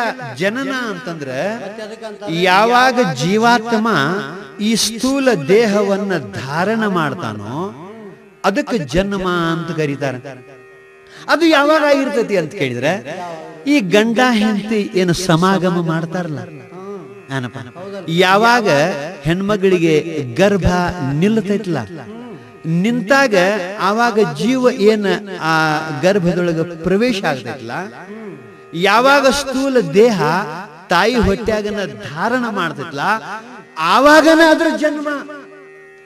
ಜನ್ಮ ಅಂತಂದ್ರ ಈ ಜೀವಾತ್ಮ ಸ್ಥೂಲ ದೇಹವನ್ನ ಧಾರಣ ಮಾಡುವುದಕ್ಕೆ ಜನ್ಮ ಅಂತಾರ. ಕರ್ಮ ಮುಗಿದ ಕೂಡಲೇ ಈ ಸ್ಥೂಲ ದೇಹವನ್ನು ತ್ಯಾಗ ಮಾಡುವುದಕ್ಕೆ ಮರಣ ಅಂತ ಕರೀತಾರೋ. ಹಂಗ ನಮ್ಮ ನಿಮ್ಮೆಲ್ಲರ ಜನ್ಮ ವಾಸ್ತವಿಕ ತಾಯಿ ಗರ್ಭದಲ್ಲಿ. ಯಾವಾಗ ನಾವು ಸ್ಥೂಲ ದೇಹವನ್ನ ಧಾರಣ ಮಾಡ್ತೀವಿ, ಯಾವಾಗ ಗರ್ಭ ನಿಲ್ತದನೋ, ಯಾವಾಗ ಜೀವಾತ್ಮ ಆ ಪಿಂಡದೊಳಗೆ ಪ್ರವೇಶ ಆಗ್ತದನೋ ಅದಕ್ಕೆ ಜನ್ಮ ಅಂತ ಕರೀತಾರೆ. ಆ ಟೈಮ ನಿನಗೇನು ಗೊತ್ತು? ನಿನಗಲ್ಲ, ಹಡದ ತಂದೆ ತಾಯಿಗಳಿಗೆ ಗೊತ್ತಿಲ್ಲ. ಗರ್ಭ ಯಾವಾಗ ನಿಂತು ಆ ಪಿಂಡದೊಳಗೆ ಜೀವಾತ್ಮ ಯಾವಾಗ ಪ್ರವೇಶ ಆದ ಅನ್ನೋದು ತಾಯಿಗೆ ಗೊತ್ತಿಲ್ಲ ಅಂತಂದಾಗ ನಿನಗೇನು ಗೊತ್ತಾಗತ್ತೆ ಪಂಡಿತ? ಇದಕ್ಕೆ ಜನ್ಮ ಅನ್ನಂಗಿಲ್ಲ. ಈಗ ಕೇಳು, ನನ್ನ ಪಂಚಾಂಗ ಕೇಳು. ಈ ಮಗುವಿಗೆ 100 ವರ್ಷ ಆಯುಷ್ಯದ. ಈ ಮಗುವಿಗೂ ಏನಾಗಂಗಿಲ್ಲ, ಈ ಮಗುವಿಗೆ ಹಡದಂತ ತಂದೆ ತಾಯಿಗಳಿಗೂ ಏನಾಗಂಗಿಲ್ಲ. ನೋಡ್ತಿರು ಅಂತ ಹೇಳಿ ಮಗುವಿಗೆ ಆಶೀರ್ವಾದ ಮಾಡಿದ್ರು. ಮಗುವಿನ ತಂದೆ ತಾಯಿಗಳಿಗೆ ಆಶೀರ್ವಾದ ಮಾಡಿದ್ರು. ಜನ ಸಿದ್ಧಾರೂಢ ಮಹಾರಾಜ್ ಕಿ ಜೈ ಅನ್ಕೋತ ಹೋದ್ರು. ಪಂಡಿತ ಮುಖ ಸಾಣದ್ ಮಾಡ್ಕೊಂಡು ಹೋದ. ನಂತರ ಈ ತಂದೆ ತಾಯಿಗಳು ವಿಚಾರ ಮಾಡ್ತಾರೋ, ಯಪ್ಪ 3 ತಿಂಗಳಲ್ಲ, ನಾವೊಂದು 6 ತಿಂಗಳು ಇಲ್ಲೇ ಮಠದಾಗ ಇರ್ತೀವಿ, ನಿನ್ನ ಕಣ್ಣು ಮುಂದೆ ಏನಾಕೈತಿ ಆಕೈತಿಯಪ್ಪ. 6 ತಿಂಗಳು ಆದ ಬಳಿಕ ನಾವು ಮನೆಗೆ ಹೋಗ್ತೀವಿ ಅಂತಂದ್ರು. ಆ ಬಳಿಕ 6 ತಿಂಗಳಲ್ಲ, 1 ವರ್ಷ ತನಕ ಆ ಕೂಸಿನ ತಗೊಂಡು ಮಠದಾಗ ಸೇವಾ ಮಾಡ್ಕೊಂಡು ಏನೂ ಆಗ್ಲಿಲ್ಲ. ಮಗುವಿಗೂ ಏನಾಗ್ಲಿಲ್ಲ, ತಂದೆ ತಾಯಿಗಳಿಗೂ ಏನಾಗ್ಲಿಲ್ಲ. ಅಷ್ಟ ಅಲ್ಲ, ಮೂಲಾ ನಕ್ಷತ್ರದೊಳಗ ಹುಟ್ಟಿದ ಮಗು ಅಂತ ಏನ್ ಅಂದಿದ್ರಲ್ಲ, ಅದಕ್ಕೊಂದು 100 ವರ್ಷ ಆದ ಬಳಿಕ ಮೊನ್ನೆ ಹುಬ್ಬಳ್ಳಿ ಒಳಗೆ ತೀರ್ಕೊಂಡವ. ಮೊನ್ನೆ ತೀರ್ಕೊಂಡ ಆ ವ್ಯಕ್ತಿ 100 ವರ್ಷ ತನಕ ಬದುಕಿದ. ಅಂದ ಬಳಿಕ ಈಗ ಜ್ಯೋತಿಷಿಗಾರ ಹೇಳಿದ್ರು, ಏನಾತ ಅವ್ರ ಮಾತಾ? ಜ್ಯೋತಿಷಿಗಾರ ಹೇಳಿದ್ದೆಲ್ಲ ಖರೇನ ಅಂತ ಹೆಂಗ್ ನಂಬ್ಲಾಕ್ ಬರ್ತೈತಿ? ದೇವ್ರ ಕಾಡ್ತಾವು ಅಂತ ಒಮ್ಮೆ ಅಂತೀರಿ, ಮತ್ ಜ್ಯೋತಿಷಿಗಾರ ಹೇಳಿದ್ರು ಅದ ನಿಮ್ ಮನ್ಯಾಗ ದೇವ್ರ ಕಾಡಾಕತ್ತೇವ ಅಂತ ಹೇಳ್ತಾರೋ ತಂದಿ. ಹೌದ್ರಿ, ಅವನ ಹಂಗ ಹೇಳಿದ್ರಿ ನಮಗ. ನೋಡ, ಹಂಗಾರ ಜ್ಯೋತಿಷಿಗಾರ ಮಾತು ಹಿಂಗ ಆಗ್ತತಿ. ಇವ್ರ ಮಾತು ಖರೆ ಅಲ್ಲ ಅಂದ್ರೆ ಖರೆ ಅಲ್ಲ. ಈಗ ಇವ್ರ ಮಾತು ಬಿಡ್ರಿಪ್ಪ, ಇನ್ನೊಬ್ಬರು ಹೇಳ್ಯಾರ ನಮಗ. ಏನ? ಈಗ ಬುಡ್ಬುಡಿಕ್ಯಾರ ಅಂತ ಅದಾರ ನೋಡ್ರಿ. ಬುಡ್ಬುಡಿಕ್ಯಾರ ನಮ್ಮ ಮನಿಗ್ ಬಾಳ ಬರ್ತಾರ್ರಿ. ಅವ್ರ ಸಹಿತ ಇದ ಮಾತು ಹೇಳ್ತಾರ್ರಿ ನಮಗ. ಅಲ್ಲ, ನಿನಗ ಈ ಜ್ಯೋತಿಷಿಗಾರು ಬುಡ್ಬುಡಿಕ್ಯಾರು ಮೇಯಾಗ ದೇವರು ಬರೋ ಇವರ ಸಿಗ್ತಾರೇನ? ನಿನಗೆ ಯಾರು ಚಲೋ ಗುರುಗಳು ಮಹಾತ್ಮರು ಸತ್ಪುರುಷರು ನಿನಗೆ ಸಿಗಲಿಲ್ಲ, ಅವ್ರಿಗೆ ಹೋಗಿ ಕೇಳಕ್ ನಿನಗೆ ಬರಂಗಿಲ್ಲ, ಬುಡ್ಬುಡಿಕ್ಯಾರ ಮಾತ ಕೇಳ್ತಿ? ಹೌದ್ರಿ, ಮತ್ತ ಅವ್ರ ಮಾತು ಖರೆ ಬರಾಕತ್ತವ್ರಿ. ಬುಡ್ಬುಡಿಕ್ಯಾರ ಮಾತು ಖರೆ ಬರ್ತಾವ. ಮಹಾನ್ ತಪಸ್ವಿಗಳ್ರಿ ಸಾಹೇಬ್ರ, ಅವ್ರಿಗೆ ನೀವು ಹಂಗೇನಾರ ಹಲಕ ಅಂತ ತಿಳಿಬೇಡ್ರಿ ನೀವು. ಒಂದ್ ಮಾತು ಗೊತ್ತೈತಿಲ್ಲ ನಿನಗೆ? ಒಂದ್ ಮಾತೈತ್ರಿ, ಬುಡ್ಬುಡಿಕ್ಯಾರ ಮಾತು ಬುಡ್ತನಕ ಸುಳ್ಳು. ಅದು ನಿಮಗ ಅನಿಸಿರ್ಬೇಕ್ರಿ, ನಮಗೇನಿಲ್ರಿ. ಅವ್ರ ಮಾತು ಖರೆ ಬರ್ತಾವಲ್ರಿ. ಏನ್ ಖರೆ ಬರ್ತಾವ? ಅಲ್ರಿ, ಅವರು ಬೆಳತಾನ ನೋಡ್ರಿ, ರಾತ್ರಿ ನಿದ್ದಿನ ಮಾಡಂಗಿಲ್ಲಪ್ಪ. ಅವ್ರು ಬೆಳತಾನ ಒಟ್ಟು ಅಡ್ಡಾಡ್ತಾರ, ಊರಾಗ ಸುತ್ತ ಹಾಕಾರ್ರಿ. ಯಾಕೆ ಸುತ್ತ ಹಾಕಾರ? ಅವ್ರು ಮಾಡ್ತಾರ ಅಷ್ಟಲ್ರಿ, ಅವ್ ಹಕ್ಕಿ ಮಾತು ಸಹಿತ ಗೊತ್ತಾಕತ್ ನೋಡ್ರಿ. ಅವ್ರು ರಾತ್ರಿ ಹಕ್ಕಿ ಮಾತಾಡ್ತಾವ, ರಾತ್ರಿ ಮಾತಾಡ್ದತ್ರಿ. ಆ ಮಾತು ಆ ಬುಡ್ಬುಡಿಕ್ಯಾರಿಗೆ ಗೊತ್ತಾಕೈತ್ರಿ. ಬೆಳಕಾಗಣ ನಮಗ್ ಬಂದ್ ಹೇಳ್ತಾರ್ರಿ ಅವ್ರು. ಚಲೋ ಹಂಗ ಮನುಷ್ಯರ ಮಾತ ಮನುಷ್ಯರಿಗೆ ಗೊತ್ತಾಗುವಲ್ಲು ಅಂತಂದ್ರಾಗ ಈ ಹಕ್ಕಿ ಮಾತು ಬುಡ್ಬುಡಿಕೆ ಅವ್ನಿಗೆ ಗೊತ್ತಾಕತಿ. ತಪಸ್ಸು ಮಾಡ್ತಾನ್ರಿ ಹಂಗ. ಏನ್ ತಪಸ್ಸು ಮಾಡ್ತಾನೋ? ರಾತ್ರಿ ಅಡ್ಡಾಡ್ತಾನಲ್ಲ, ಅಡ್ಡಾಡ್ತಾನಲ್ರಿ. ತಪಸ್ಸು ಅಲ್ಲ ಅದು. ಏನ್ರಿ ಅದು? ಅವ ಯಾಕೆ ಅಡ್ಡಾಡ್ತಾನಂದ್ರೆ ಯಾರ್ಯಾರು ಹೊರಗೆ ಏನೇನು ಇಟ್ಟಾರು, ಏನ್ ದನಕಾರ ಹೊರಗೆ ಏನು ಕಟ್ಟ್ಯಾರು, ಹೊರಗೆ ಏನು ಸಾಮಾನು ಇಟ್ಟಾರು ನೋಡ್ಕೋಬೇಕು, ಒಯ್ಯಾಕೆ ಯಾವ್ದನ್ನು ಆಕತಿ ಅಂತ ಹೇಳಿ ರಾತ್ರಿ ಅಡ್ಡಾಡ್ತಾನ. ಅದು ತಪಸ್ಸು ಅದಾರ ಅದಕ್ಕೆ? ಅವ್ರ ಹೋಯ್ತಾರೇನ್ರಿ ಓಣ್ಯಾಗ ಗಪ್ ಆಗಿದ್ದು ಎಲ್ಲ ಅದ ಮಂದಿನ ತಮ್ಮ. ನಮ್ದು ಮತ್ತೆ ಹೋಗೈತಿರ ಹಂಗಾರ ಅವ್ರ ಹೋದಾರ ಅಂತ ಹೇಳ. ಅದಕ್ಕೆ ಅವ್ರ ಮಾತನ್ನು ಖರೆ ಅಲ್ಲ. ಬುಡುಬುಡಿಕ್ಯಾರ ಮಾತಂತಿಲ್ಲ ನೀನು. ಬುಡುಬುಡಿಕ್ಯಾರ ಮಾತ ಅನ್ನದ್ಲಿ ಒಂದು ಮಾತು ನೆನಪಾತು. ಮುಂದೂರಾಗ ಬಹಳ ದೊಡ್ಡ ಶ್ರೀಮಂತರಿದ್ರು. ಈ ಬುಡುಬುಡಿಕ್ಯಾರ ಮಾತನ್ನು ಎಷ್ಟರ ಮಟ್ಟಿಗೆ ನಂಬಬೇಕು ಏನು ಬಿಡಬೇಕು ಅನ್ನೋದ್ರ ಬಗ್ಗೆ ಹೇಳ್ತಾನೆ ನನಗನ. ಒಂದೂರಾಗ ಬಹಳ ದೊಡ್ಡ ಶ್ರೀಮಂತರ ಮನೆತನ. ಅವ್ರಿಗೆ ಒಬ್ಬಾಕಿನ ಮಗಳಿದ್ರು. ಒಬ್ಬಾಕಿ ಮಗಳು ಬಹಳ ಪ್ರೀತಿಲೆ ಬೆಳೆಸಿದ್ರು, ಬಹಳಷ್ಟು ಸಾಲಿ ಕಲಿಸಿದ್ರು. ಹುಡುಗಿ ವಯಸ್ಸಿಗೆ ಬಂದ್ಲು. ನೋಡಕ್ ಹೆಂಗಿದ್ವಿ? ಬಹಳ ಸುಂದರ ತಮ್ಮ. ಹೌದ್ರಿ? ನನ್ನಂಗ್ರೆ ನಿನ್ನಂಗ ಸುಂದರ ಅಂದ್ರಲ್ಲ. ನೀ ಸುಂದರದಿ ಅಂತ ನಿನಗ್ಯಾರು ಹೇಳ್ಯಾರ? ಹೇಳ್ಯಾರ, ನಮಗೂ ಹೇಳ್ಯಾರ. ಅಲ್ಲ, ಯಾರವ್ರ? ನಮಗ್ ಹೇಳ್ಯಾರಲ್ರಿ ನಮ್ಮ ಮನ್ಯಾಗ. ನಮ್ ಹೆಣ್ತಿರಿ ಹೇಳ್ತಾಳ್ರಿ ನೀ ಬಹಳ ಸುಂದರದಿ ಅಂತ ಹೇಳ್ಯಾರ. ದಿವಸ ಹೇಳ್ತಾಳ್ರಿ. ಬಹುಶಃ ನಿರ್ವಾಹ ಇಲ್ಲದಕ್ಕೆ ಹೇಳಿರ್ಬೇಕು ನೋಡ್ತಮ್ಮ. ನಿರ್ವಾಹ ಇಲ್ಲದಕ್ಕೆ? ಹೌದು, ಏನೋ ದೈವಕ್ಕೆ ಗಂಟು ಬಿದ್ದೈತಿ ಪುಣ್ಯಾತ್ಮ. ಇರ್ಲಿ ಬಾಳೆ ಮಾಡೋನು ಅಂತ ಹೇಳಿಕಾರೆ ನಿನಗ ಸುಂದರ ಅಂದಿರ್ಬೇಕು ಹೊರತು ನೀ ಸುಂದರ ಅದಿ ಅಂತ ನೀ ತಿಳ್ಕೊಳಕ್ ಹೋಗಬೇಡ. ಅಂತೂ ಅದಿ ಬಿಡಪ್ಪ, ಹೆಂಗ ಅದಿ ಅದಿ ಸುಮ್ಮ ಪ್ರೀತಿಲೇನೆ ಹೇಳ್ತಾರ ನೋಡ್ರಿ. ಅವ್ರು ನಮಗತ್ತಾರೋ ನಾವು ಅವ್ರಿಗೆ ಒಟ್ಟು ಅನ್ಕೋತ ಬಂದಿವ್. ಆದ್ ಬಿಡ ಮರ. ಅಂತೂ ಶ್ರೀಮಂತನ ಮಗಳೇನು ಇದ್ಲು ಅಂತ ಹೇಳಾಗಿತ್ತಿರಲ್ಲ, ಬಹಳ ಸುಂದರ ಇದ್ಲು, ಮತ್ತ ಸದ್ಗುಣ ಸಂಪನ್ನ ಇದ್ಲು. ಸಾಲಿ ಆಗಿತ್ತೇನ್ರಿ? ಸಾಲಿ ಬಹಳ ಕಲ್ತಿದ್ಲು ತಮ್ಮ. ಹಂಗಾರ ಒಂದು ಮಾತು ವಿಚಾರ ಮಾಡ್ತೀರಿ ಸಾಹೇಬ್ರ? ಏನ್ ವಿಚಾರ ಮಾಡೋದು? ಹುಡುಗಿ ತಾಯಿ ತಂದಿಗೆ ಏನ್ ವಿಚಾರ ಮಾಡೋದು? ಅಲ್ಲ, ಹುಡುಗ ಚಲೋ ಅದಾನ ಅಂತ ಹೇಳ್ರಿ, ನನ್ನ ಬಗ್ಗೆ ಹೇಳ್ರಿ. ಹುಡುಗ ಚಲೋ ಅದಾನ ಅಂತ ಅವ್ರು ಹೇಳಿ? ಚಲೋ ಅದಾನು, ಸಾಲಿನೂ ಭಾಳ ಕಲ್ತಾನು ಅಂತ ಹೇಳ್ರಿ. ಯಾಕಪ್ಪ ಇದನ್ಯಾಕ ಹೇಳ್ಬೇಕು? ಅಲ್ಲ, ಮತ್ತೆ ಒಬ್ಬಾಕಿ ಮಗಳದಾಳ ಅಂತ ಹೇಳಿ ಅಂದ್ರೆ ಮತ್ತ ಅವರು ಇಂದಿಲ್ಲ ನಾಳೆ ಯಾರಿಗಾರಿ ಮಾಡಿ ಕೊಡವ್ರ. ಅದಕ್ಕೆ ನಾ ಹುಡುಗ ಇಲ್ಲೇ ಅದಾನ ಅಂತ ಹೇಳ್ರಿ. ನಿನಗ ಸ್ವಲ್ಪ ನಮ್ಮ ಬಗ್ಗೆ ಅವ್ರಿಗೆ ಹೇಳ್ರಿ, ಪರಿಚಯ ಮಾಡಿಕೊಳ್ರಿ ಅಂತ. ತಮ್ಮ, ಅದು ಪರಿಚಯ ಅದು ಹಿಂದಾಡಿಸಿ ಇರ್ಲಿ. ಆ ಮಗಳು ಸುದ್ದಿ ಹೇಳ್ತೀನಿ ಕೇಳಿ. ಏನೇನಾತು? ಏನಾತು? ಬಹಳ ಚಂದಂಗೆ ಬೆಳೆಸಿದ್ರಲ್ಲ, ವಯಸ್ಸಿಗೆ ಬಂದ ಕೂಡಲೇ ಇನ್ನು ಲಗ್ನ ಮಾಡಿ ಕೊಡಬೇಕು ಅಂತ ಹೇಳಿದರೆ ಒಂದ್ ಕಡೆ ಒಳ್ಳೆ ವರ ಹುಡುಕ್ಯಾಡೆ ನಿಶ್ಚಯ ಮಾಡಿದ್ರು. ಅಂತಂದ್ರೆ ನೀತಿ ನಮ್ಮ ಬಗ್ಗೆ ವಿಚಾರ ಮಾಡ್ರಿ ಅಂತ. ನೀವು ಅವಸರ ಮಾಡೋದು ತಡ್ರಿ, ನಮ್ಮ ಸಲುವಾಗಿ ಆಗ ಏನ್ ಅವಸರ ಮಾರಾಯ. ಓದ್ ನೋಡ್ರಿ ಕೈ ಅಂದ್ ಏನ್ ಮಾಡ್ತಾರೆ ಅದು ಮಾತು ನಿನ್ನ ದೈವ. ಅಂತೂ ಏನಾತಂದ್ರೆ ಲಗ್ನ ನಿಶ್ಚಯ ಆತು. ಲಗ್ನ ಮಾಡಬೇಕು ಅಂತಂದ್ರೆ ಮುಹೂರ್ತಗಳು ಇರ್ಲಿಲ್ಲ. ಆತ ಇನ್ನೊಂದು 6 ತಿಂಗಳಿಗೆ ಲಗ್ನ ಮಾಡೋನು ಅಂತ ಹೇಳಿದರೆ ಮಾತುಕತೆ ಅದು ಬಸ್ಟಿಗೆ ಹಾಕಿದ್ರು. ಇನ್ನೇನಪ್ಪ 6 ತಿಂಗಳ ಲಗ್ನ ಐತೆ ಅಂದ್ರು ಮದ್ವಿ ಸಂತೆ ಇವತ್ತ ಶುರು ಮಾಡಿದ್ರು ಅವರು. ಯಾವಾಗ ನಿಶ್ಚಯ ಆತು ಆವಾಗನ ಮದ್ವಿ ಸಂತೆ ಶುರು ಮಾಡಿದ್ರು. ಒಬ್ಬಾಕಿನ ಮಗಳಪ್ಪ, ಮಗಳಿಗೆ ಏನೇನು ಬೇಕನ್ನೋದನ್ನ ನೆನಪ ಮಾಡಿ ಸಂತೆ ಮಾಡ್ತಿದ್ರು. ಅರ್ಬಿ ಅಂಗಡಿಗೆ ಹೋಗ್ತಿದ್ರು. ಜರ್ದ ಪೀತಾಂಬರಗಳನ್ನ ಒಂದೊಂದು ಬಣ್ಣಕ್ಕೂ ಒಂದೊಂದು ಪೀತಾಂಬರ, 10,000 ರೂಪಾಯಿಗೆ ಒಂದು ಪೀತಾಂಬರ ಮರಾಯ. ಹಿಂಗ ಪೀತಾಂಬರಗಳನ್ನು ತಗೊಂಡ್ರು. ಅಷ್ಟ ಅಲ್ಲ, 10 ತೊಲಿ ಆಭರಣಗಳನ್ನ ಮಾಡಿಸಿದ್ರು. ಮಗಳು ಏನು ಕೈ ಮಾಡಿ ತೋರಿಸ್ತಾಳೋ ಅದನ್ನ ಖರೀದಿ ಮಾಡ್ತಿದ್ರು. ನಿನಗೆ ಹೇಳ್ತನು, ಭಾಂಡೆ ಕೊಡ್ಬೇಕಂತ ಭಾಂಡೆ ಖರೀದಿ ಮಾಡಿದ್ರು. ಒಂದು ಟ್ರಕ್ ಭಾಂಡೆ ಆಗಿತ್ತು. ಅಷ್ಟು ಹೊಸ ತಗೊಂಡಿದ್ರು. ಎಲ್ಲ ಹೊಸ, ಮತ್ತೆ ಹಳಿ ಕೊಡ್ತಿರ್ತಾರೆ ಯಾರು? ಹೊಸ ವೈದ್ಯು ಏನು ಅಂದ್ರ ಹೊಸ ವೈದ್ಯಪ್ಪ ಅಂದ್ರ ಮತ್ತೆ ಅಷ್ಟು ಭಾಂಡೆ ತಗೊಂಡಾರ ಅಂದ್ರ ಜೇರ್ ಕಡತ್ ನನಗಾಗಿತ್ತಪ್ಪ ಅಂದ್ರ ನನಗೊಂದು ಅಂಗಡಿ ಇಡಾಕ್ ಹಾಕಿತ್ತು ನೋಡ್ರಿ. ಆತ ಮತ್ತೆ ನಿನ್ನ ಇಂಥ ಬುದ್ಧಿಗೆ ಅವ್ರು ಸಿಕ್ಕಿಲ್ಲ ಹಂಗಾರ. ಅಂತೂ ಒಂದು ಟ್ರಕ್ ಗಂಟಲೆ ಭಾಂಡೆ ತಗೊಂಡ್ರು. ಮಗಳು ಕೈ ಮಾಡಿ ತೋರಿಸಿದಂತ ವಸ್ತುಗಳನ್ನು ತಗೊಂಡ್ರು. ನಿನಗೆ ಒಂದ ಮಾತು ಹೇಳ್ದಂತಮ್ಮ, ಅಕಸ್ಮಾತ್ ನಮ್ಮ ಮಗಳು ಮನಿ ಒಳಗ ಏನಾದರೂ ಹೊಲಿಯುವುದು ಬಂತು ಅಂತಂದ್ರ ನನ್ನ ಮಗಳು ಬಂಗಾರದ ಸೂಜಿಲೆ ಹೊಲಿಲಿ ಅಂತ ಹೇಳಿದರೆ ಸೂಜಿ ಸಹಿತ ಬಂಗಾರದ ಮಾಡಿಸಿರೋ ಮಾರಾಯ. ಸೂಜಿ ಬಂಗಾರದ್ರಿ ಸೂಜಿ ಬಂಗಾರದ ಸೂಜಿ. ಏನ್ ನೋಡ್ರಿ ಹೊತ್ತ ಹೇಳಕ್ಕೆ ಒತ್ತಿ ಇಡಕ್ ಬರ್ತಿತ್ತು ನೋಡ್ರಿ ನನಗಾದ್ರ ಅದು. ಓ ನಿನ್ನ ಇಂಥ ಬುದ್ಧಿಗೆ ಅಂತವ್ರು ಸಿಕ್ಕಿಲ್ಲ ನಿನಗ. ಏನ್ ದೈವ ನೋಡ್ರಿ ನೀವು ಅನ್ನಂಗ. ಸೂಜಿ ಸಹಿತ ಬಂಗಾರದ ಮಾಡಿಸಿದ್ರು. ಹಿಂಗಾಗಿ ಇನ್ನೇನಪ್ಪ 3 ತಿಂಗಳ ತನಕ ಬರೇ ಮದ್ವಿ ಸಂತಿ ನಡೀತು. ಇನ್ನು 3 ತಿಂಗಳ ಲಗ್ನ ಉಳಿದಿತ್ತು. ಅಕಸ್ಮಾತ್ ಮಗಳಿಗೆ ಆರಾಮ ಉಳಿಲಿಲ್ಲ. ಯಾವುದೋ ಒಂದು ರೋಗ ಸೇರ್ಪಡೆ ಆಗಿಬಿಡ್ತು. ದಿನೇ ದಿನೇ ಮಗಳು ಕ್ಷೀಣ ಆಗತ್ತಿತ್ತು. ಹಾಸಿಗೆ ಹಿಡಿದ್ಲು. ಕೊನೆಗೆ ಇಷ್ಟ ಸಣ್ಣ ಆದ್ಲಲ್ಲ, ಮಗಳು ಹಾಸಿಗೆಯಾಗ ಮಲಗಿದ್ರೆ ಕಾಣಲಾರದಷ್ಟು ಸ್ವರ್ಗಿ ಹೋದ. ಒಬ್ಬರಿ ಮನಸ್ಸು ಇನ್ನೂ ಆದ್ರ ಹಂಗ ಆಗುದ. ಹಿಂಗಾಗಿ ಬಹಳಷ್ಟು ಕ್ಷೀಣ ಆಗ್ತಾ ಹೋದ್ಲು. ಸಾಕಷ್ಟು ವೈದ್ಯರನ್ನ ಕರ್ಕೊಂಡು ಬಂದು ತೋರಿಸಿದ್ರು, ಚಿಕಿತ್ಸೆ ಕೊಡಿಸಿದ್ರು.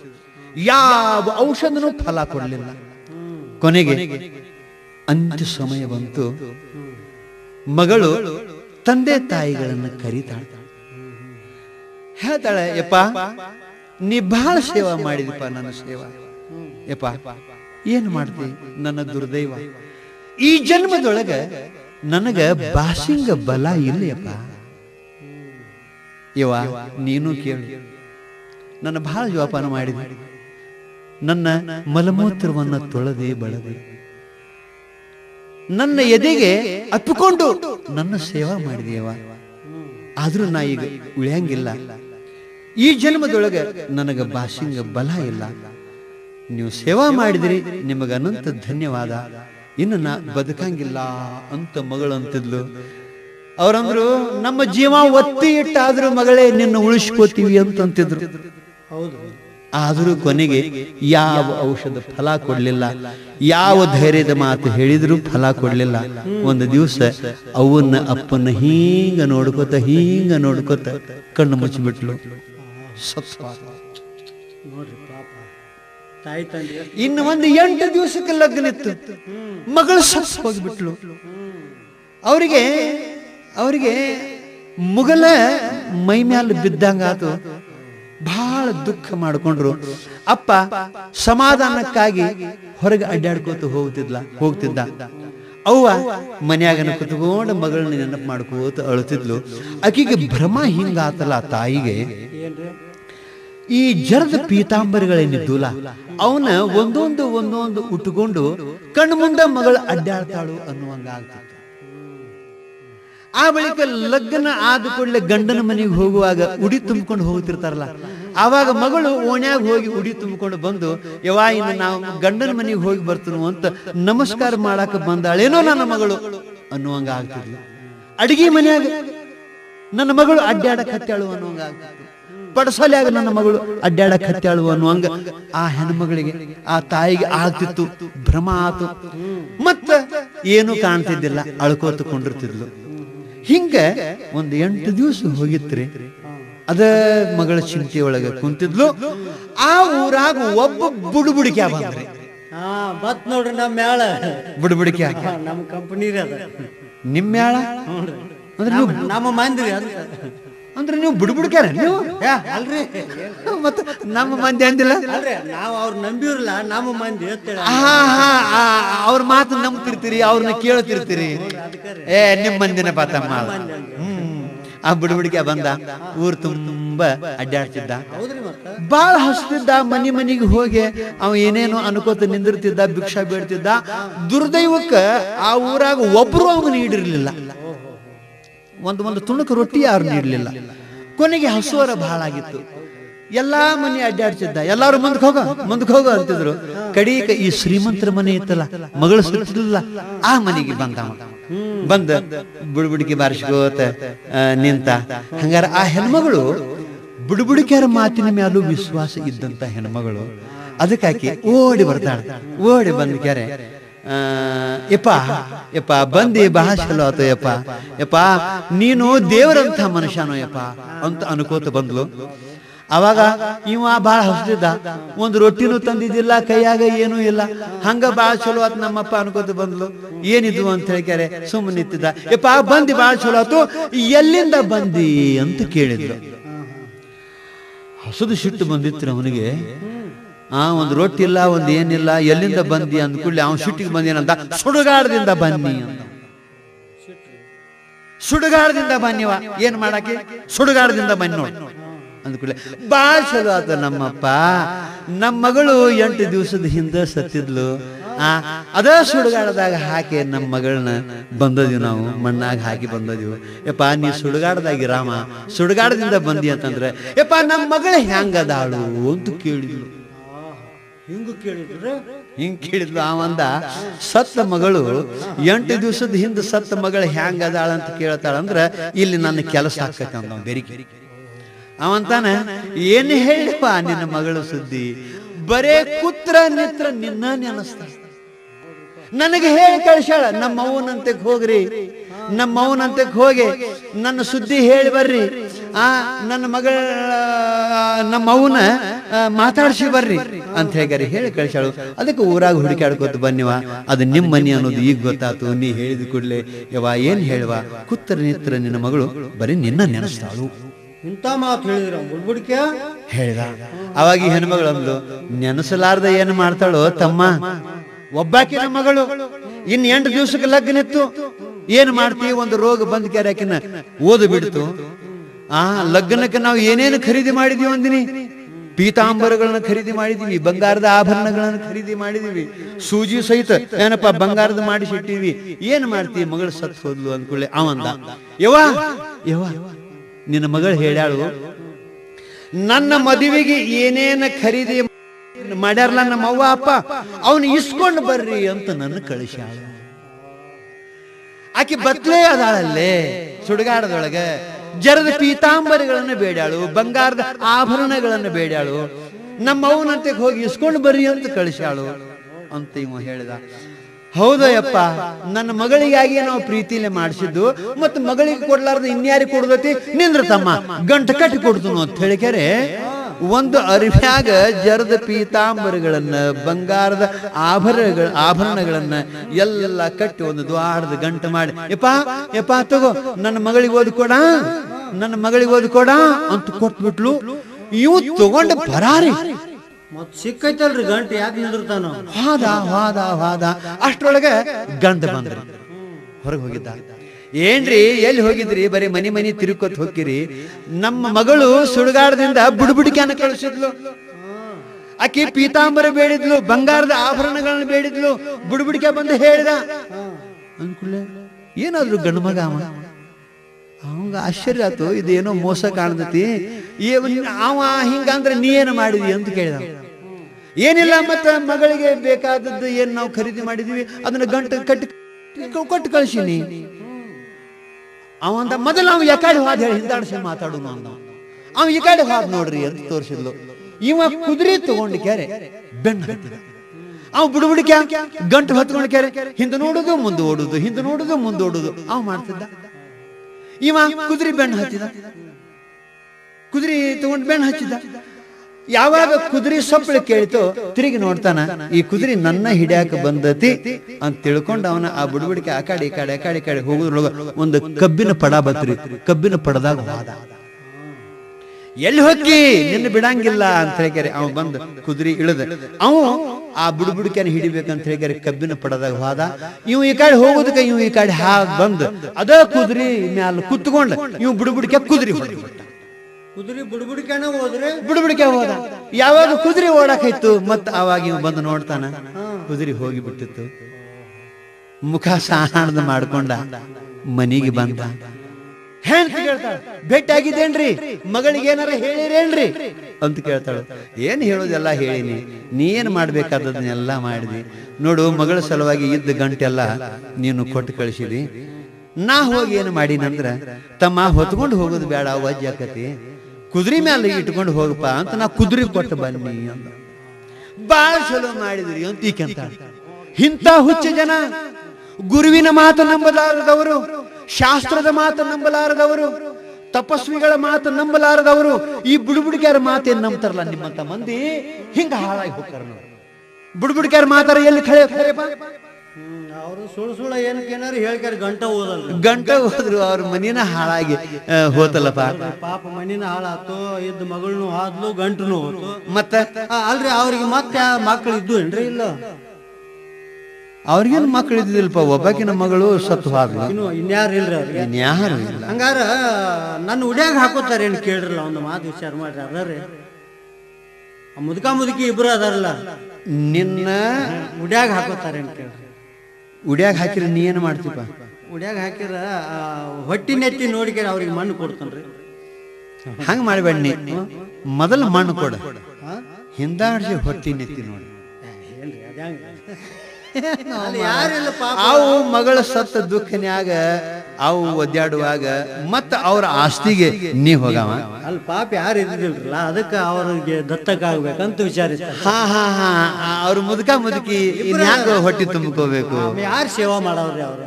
ಹೆಂಗಾರ ಒಂದ್ ಕೆಲಸ ಮಾಡ, ನಮ್ಮ ಮನಿ ಮಗ್ಗಲಕ್ಕ ನಮ್ಮ ಓಣ್ಯಾಗ ಒಬ್ರು ಬಹಳ ಬಡವ್ರ ಅದಾರು. ಅವ್ರಿಗೆ ಮಕ್ಕಳ ಇಲ್ಲ.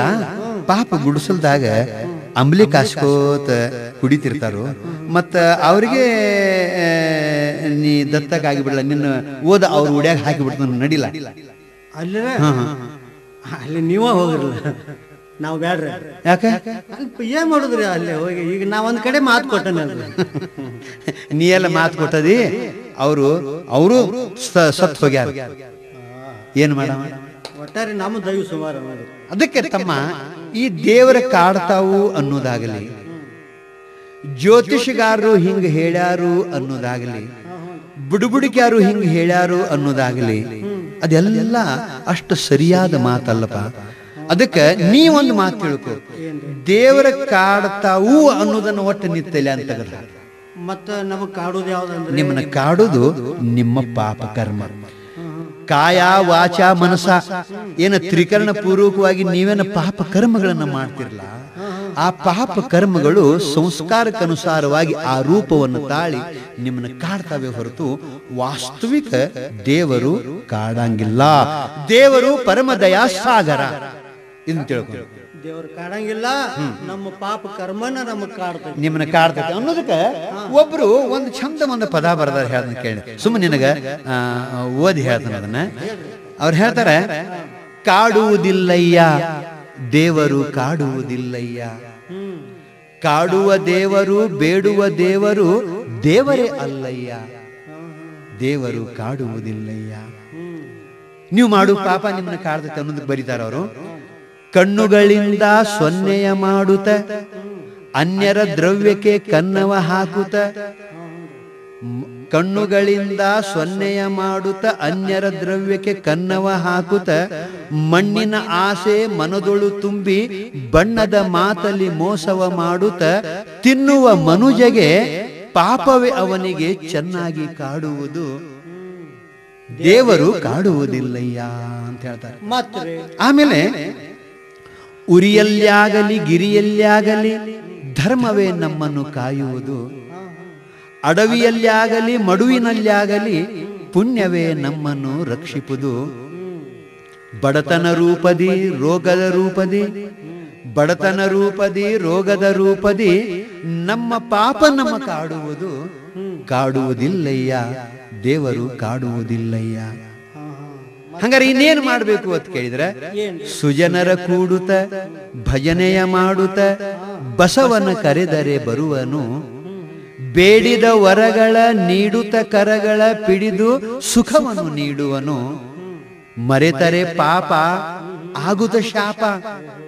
ಆ ಪರಮಾತ್ಮನನ್ನ ಮರೆತರೆ ಪಾಪ ಆಗುತ್ತ ಶಾಪ, ನಿಮ್ಮ ಪಾಪ ನಿಮ್ಮ ಕಾಡುವುದು, ಕಾಡುವುದಿಲ್ಲಯ್ಯ ದೇವರು ಕಾಡುವುದಿಲ್ಲಯ್ಯ ಅಂತ ಹೇಳ್ತಾರೆ. ಅದಕ್ಕೆ ದೇವರು ಕಾಡ್ತಾವ ಅನ್ನೋದು ನೀನು ತಲೆ ಅಂತ ತೆಗೆದ್ಬೇಕು. ಅಂತೂ ಈಗೇನು ನಾವು ನಂಬಿದ್ದಿಲ್ಲ, ಇವೆಲ್ಲ ಮೂಢ ನಂಬಿಕೆ ಅಂದ್ರಲ್ಲ. ಹಾ, ಈ ದೇವ್ರ ಕಾಡ್ತಾವು ಅನ್ನೋದು ಮೂಢನಂಬಿಕೆ ನೋಡ. ವಾಸ್ತವಿಕವಾಗಿ ನಮಗ ಕಾಡೋದು ಯಾವ್ದಪ್ಪ ಅಂದ್ರೆ ನಮ್ಮ ಪಾಪ ನಿಮ್ಮ ಪಾಪ ಕರ್ಮ ಅಂದ ಬಳಿಕಪ್ಪ. ಈಗ ನಮ್ಮ ಪಾಪ ನಮಗ್ ಕಾಡ್ತೈತಪ್ಪ ಅನ್ನುವಾಗ ಈ ಪಾಪದ ನಿವೃತ್ತಿ ಮಾಡ್ಕೋಬೇಕಲ್ರಿ ನಾವು. ಹಾ, ಏನೋ ತಿಳಿದಾಗ್ಲಿ ತಿಳಿಲಾರ್ದಾಗ್ಲಿ ನಾವು ಪಾಪವನ್ನು ಮಾಡಿ ಅದ ನಮ್ಮನ್ನ ಕಾಡ್ತೈತಿ ಅಂತಂದ ಬಳಿಕ ಇದನ್ನ ಕಳ್ಕೊಳ್ಳೋ ಉಪಾಯ ಏನ್ರಿಪ್ಪ? ಇದಕ್ಕೆ ಪರಿಹಾರ ಹೇಳ್ತಿಲ್ಲಪ್ಪ. ಪರಿಹಾರ ಹೇಳ್ತೀವಿ. ಅದಕ್ಕೆ ಶಾಸ್ತ್ರಗಳು ಇಟ್ಟು ಚಂದ ಹೇಳ್ತಾವ್ರೆ. ಬಹಳ ಲಕ್ಷ್ಯ ಕೊಟ್ಟು ಕೇಳುವಂತ ಮಾತು. ಒಂದು ಮಂತ್ರ ಅದ, ಒಂದು ಶ್ಲೋಕ ಅದ. ಯಾವ್ದ್ರಿ ಅದು? ಆ ಶ್ಲೋಕ ಯಾವುದು ಅಂತ ಕೇಳಿದ್ರೆ ಬರೀತಾರೆ ಅವರು, ನೋಡಪ್ಪ ನಾವು ಪಾಪವನ್ನು ಹೆಂಗ ಕಳ್ಕೋಬೇಕು, ಅದಕ್ಕೇನು ಉಪಾಯ ಅನ್ನೋದ್ರ ಬಗ್ಗೆ ಒಂದು ಸುಂದರವಾದಂತ ಶ್ಲೋಕ ಅದ ಇಲ್ಲಿ. ಯಾವ್ದು? ಜನ್ಮಾಂತರ ಕೃತಂ ಪಾಪಂ ವ್ಯಾಧಿ ರೂಪೇಣ ಬಾಧತೆ. ಜನ್ಮಾಂತರ ಕೃತಂ ಪಾಪಂ ವ್ಯಾಧಿ ರೂಪೇಣ ಬಾಧತೆ ತಶಾಂತಿರೌಷಧೈರ್ ದಾನೈರ್ ಜಪ ಹೋಮಾರ್ಚನಾದಿಭಿಹಿ ಅಂತ ಬರೀತಾರೆ. ಒಂದು ತಿಳಿಲಿಲ್ರಿ ನನಗೆ. ತಿಳಿಲಿಲ್ಲ? ಇಲ್ಲೇ ಇಷ್ಟು ಚಂದ ಬರೀತಾರಲ್ಲ ಅವರು, ನಾವು ಈ ಜನ್ಮದಲ್ಲಿ ಮಾಡಿದ ಪಾಪ ಆಗಲಿ ಅಥವಾ ಪೂರ್ವ ಜನ್ಮದಲ್ಲಿ ಜನ್ಮಾಂತರದಲ್ಲಿ ಮೊದಲಿನ ಜನ್ಮಗಳಲ್ಲಿ ಮಾಡಿದ ಪಾಪ ಆಗಲಿ, ಅದನ್ನ ಅದು ಪಾಪ ಏನು ಮಾಡ್ತತಿ ಅಂತ ಕೇಳಿದ್ರೆ ವ್ಯಾಧಿ ರೂಪೇಣ ಬಾಧತೆ. ನಾವು ಮಾಡಿದ ಪಾಪ ವ್ಯಾಧಿ ಅಂತಂದ್ರೆ ರೋಗ, ರೋಗದ ರೂಪದಿಂದ ಅಥವಾ ಬಡತನದ ರೂಪದಿಂದ ಅಥವಾ ಅಪಮಾನಗಳ ರೂಪದಿಂದ, ಒಟ್ಟು ಯಾವುದೇ ಒಂದು ರೂಪದಿಂದ ನಾವು ಮಾಡಿದ ಪಾಪ ನಮ್ಮನ್ನ ಕಾಡ್ತಿರ್ತದೆ, ದುಃಖ ಕೊಡ್ತಿರ್ತದೆ. ಇನ್ನು ಆ ಪಾಪ ಕಳ್ಕೊಳಾಕ ನಮಗ ಉಪಾಯಗಳನ್ನು ಹೇಳ. ಈಗ ಪಾಪದ ಫಲರೂಪವಾಗಿ ನಮಗೊಂದು ರೋಗ ಬಂದತಿ ಅಂತ ತಿಳ್ಕೊಳ್ಳಿ. ಅದನ್ನ ಕಳ್ಕೊಳಾಕ ನಮ್ಮ ಶಾಸ್ತ್ರಗಳು ಇಷ್ಟು ಚಂದ ಉಪಾಯವನ್ನು ಹೇಳ್ತಾರೆ. ಅದಕ್ಕೆ ಮೊದಲೇ ಉಪಾಯ ಔಷಧ. ಭಗವಂತ ಈ ನಿಸರ್ಗದೊಳಗ, ಈ ಜಗತ್ತಿನೊಳಗ ಏನ ಸಮೃದ್ಧವಾಗಿ ಈ ಸಸ್ಯಗಳನ್ನ ಬೆಳೆಸಿದಾನಲ್ಲ, ಅವೆಲ್ಲಾನು ಔಷಧ ರೂಪವಾಗಿನ ಅದಾವ. ಯಾವ ರೋಗಕ್ಕೆ ಯಾವ ಸಸ್ಯವನ್ನ, ಯಾವ ಗಿಡಮೂಲಿಕೆಯನ್ನ ನಾವು ಉಪಯೋಗ ಮಾಡ್ಕೋಬೇಕು ಅನ್ನೋದ್ರ ಬಗ್ಗೆ ನಮ್ಮ ವೈದ್ಯರು ಅದನ್ನ ಕಂಡು ಹಿಡಿದು ನಮಗೆ ಹೇಳಿದ್ದಾರೆ. ಅಂತೂ ರೋಗ ಕಳ್ಕೊಳಕ ಪ್ರಥಮ ಚಿಕಿತ್ಸೆ ಅಂತಂದ್ರೆ ಔಷಧ. ವೈದ್ಯರ ಬಳಿ, ಡಾಕ್ಟರ್ ಬಳಿಯಲ್ಲಿ ನಾವು ಹೋಗ್ಬೇಕು. ರೋಗ ಕಳ್ಕೊಳಕ ಆದ್ರೆ ಹಿಂಗ ಹೋದ್ರೂ ಒಮ್ಮೆ ರೋಗಗಳು ಹೋಗಂಗಿಲ್ಲ. ಯಾಕ ಅಂತ ಕೇಳಿದ್ರೆ ಪ್ರಬಲವಾದ ಪಾಪ ನಮಗ ಫಲ ಕೊಡ್ತಿರ್ತದೆ. ಅದಕ್ಕೆ ಹಂಗಾರೆ ನೀವು ಪುಣ್ಯ ಮಾಡು ಅನ್ನೋದಕ್ಕೆ ಎರಡನೇ ಉಪಾಯವನ್ನು ಹೇಳ್ತಾರೆ. ಔಷಧ ಉಪಯೋಗ ಆಗಲಿಲ್ಲ ಅಂತಂದ್ರೆ ದಾನ ಮಾಡು. ದೀನರಿಗೆ, ದಲಿತರಿಗೆ, ಅನಾಥರಿಗೆ, ಬಡವರಿಗೆ, ಸತ್ಪುರುಷರಿಗೆ ಸತ್ಕಾರ್ಯವನ್ನು ನಡೆದಲ್ಲೇ, ಸತ್ಕಾರ್ಯ ನಡೆಯುವಲ್ಲೇ ನೀನು ದಾನಾರ ಮಾಡು. ಅದರಿಂದ ಪುಣ್ಯ ಬರ್ತತಿ. ಆ ಪುಣ್ಯದ ಫಲರೂಪವಾಗಿ ನಿನ್ನ ಪೂರ್ವದ ಪಾಪ ಪರಿಹಾರ ಆಗ್ತತಿ. ನಿನಗೆ ಪುಣ್ಯದ ಫಲರೂಪವಾಗಿ ಸುಖ ಸಿಗ್ತತಿ. ಇದನ್ನಾರ ಮಾಡು, ದಾನ ಮಾಡು. ಅಲ್ರಿ, ಮೊದಲ ಬಡತನ ಇರ್ತೈತಿ ಅಂತದ್ರಾಗ ದಾನ ಮಾಡು ಅಂದ್ರೆ ಹೆಂಗ್ ಮಾಡಕ್ ಬರ್ತೈತ್ರಿ? ಆ ಮಾತ ಎಲ್ಲರಿಗೂ ಎಲ್ಲಿ ಸಾಧ್ಯ ಆಕೈತ್ರಿ? ಸರಿ ಸರಿ. ಅಂತೂ ನಾವು ದಾನ ಧರ್ಮಾದಿಗಳನ್ನ ಮಾಡ್ಬೇಕಾದ್ರೆ ನಮಗೆ ಧನ ಬೇಕು. ನಾವು ಬಡವರಿದ್ದಾಗ ಅದನ್ನ ಹೆಂಗ ಮಾಡ್ಬೇಕು ಅಂತ ನಿನ್ನ ಪ್ರಶ್ನೆ. ಅದಕ್ಕೆ ಮೂರನೇ ಉಪಾಯ ಹೇಳಿದಾರಲ್ಲ, ಜಪ, ಭಗವಂತನ ನಾಮಸ್ಮರಣೆ. ಅದಕ್ಕೇನು ರೊಕ್ಕ ಬೀಳಂಗಿಲ್ಲ.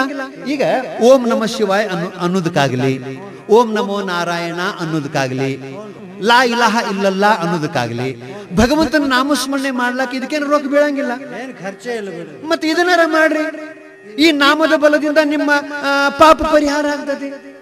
ಇದು ದಿನಾಲು ಮಾಡಬೇಕೇನ್ರಿ? ದಿನಾಲು ಮಾಡ್ರಪ್ಪ. ಅದಕ್ಕೆ ಬಸವಣ್ಣವ್ರು ಹೇಳ್ತಾರೆ, ನಾಮದ ಮಹಿಮಾ ಇಟ್ಟು ಚಂದ ಹೇಳ್ತಾರೋ, ಕರಿ ಅಂಜುವುದು ಅಂಕುಶಕ್ಕಯ್ಯ, ಕರಿ ಅಂಜುವುದು ಅಂಕುಶಕ್ಕಯ್ಯ, ಗಿರಿ ಅಂಜುವುದು ವಜ್ರಾಯುಧಕ್ಕಯ್ಯ, ಕಾನನ ಅಂಜುವುದು ಬೇಗೆಗಯ್ಯ, ತಮಂಧ ಅಂಜುವುದು ಜ್ಯೋತಿಗಯ್ಯ.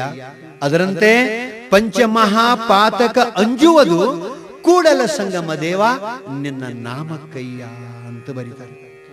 ಭಗವಂತನ ನಾಮದೊಳಗೆ ಎಂಥ ಶಕ್ತಿ ಐತಿ ಅನ್ನೋದಕ್ಕೆ ಉದಾಹರಣೆ ಕೊಟ್ಟು ಹೇಳ್ತಾರ. ಬೇಕಾದಂಥ ಪಾಪ ಮಾಡಿದ ಪಾಪಿ ನೀ ಇರುವಲ್ಲ. ಕರಿ ಅಂಜುವುದು ಅಂಕುಶಕ್ಕಯ್ಯ. ಕರಿ ಅಂದ್ರೆ ಆನೆ. ಅತ್ಯಂತ ಪ್ರಬಲವಾಗಿ ದೊಡ್ಡದಾಗಿ ಬೆಳೆದಿರುವಂತ ಆನೆ, ಶಕ್ತಿಶಾಲಿಯಾದಂತ ಆನೆ ಒಂದು ಸಣ್ಣದಾಗಿರುವಂತ ಅಂಕುಶಕ್ಕೆ ಅಂಜಿ ಬಿಡ್ತದೆ. ಹಂಗ ನೀ ಮಾಡಿದ ಪಾಪಗಳು ಬೇಕಾದಷ್ಟು ಪ್ರಬಲ ಇರಲಿ, ಆ ಪಾಪವೇ ನಿನ್ನಲ್ಲಿ ಅಷ್ಟ ಮದಗಳ ರೂಪದಿಂದ ನಿನ್ನನ್ನ ಅವು ಬಾಧಿಸ್ತಾ ಇರಲಿ.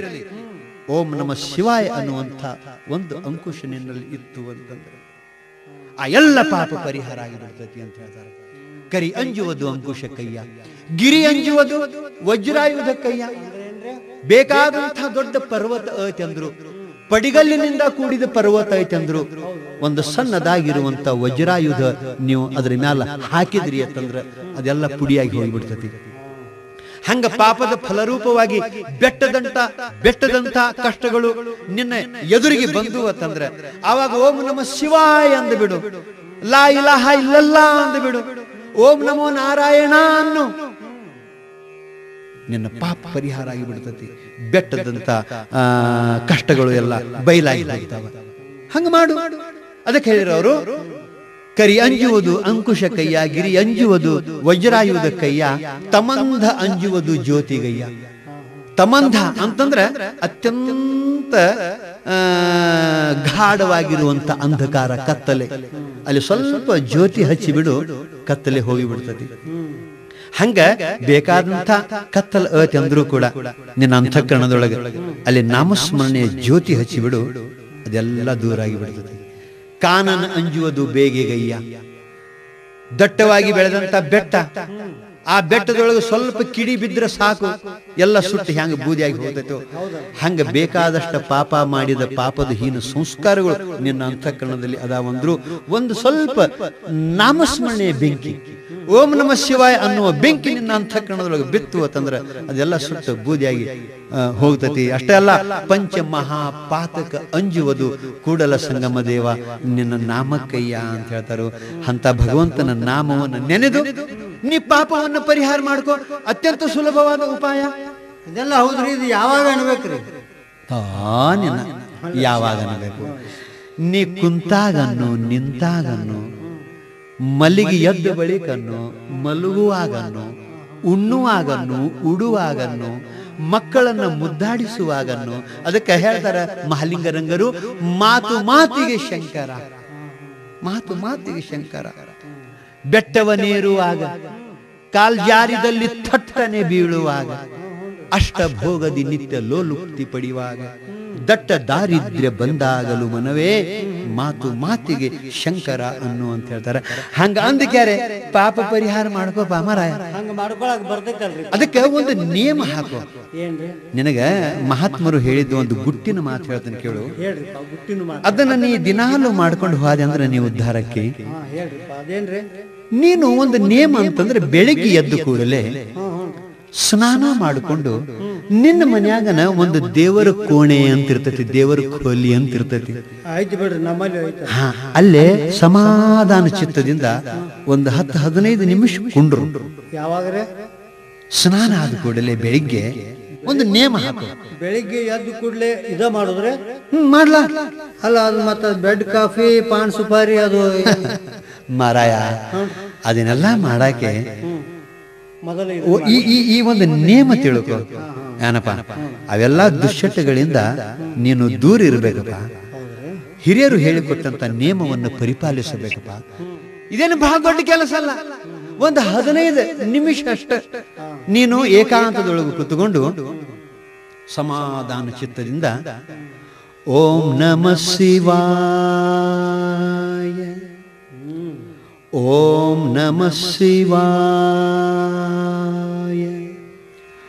ಓಂ ನಮಃ ಶಿವಾಯ, ಹಿಂಗ ಸಮಾಧಾನ ಮನಸ್ಸಿನಿಂದ 108 ಸಲ ಇದನ್ನ ಅನ್ನು.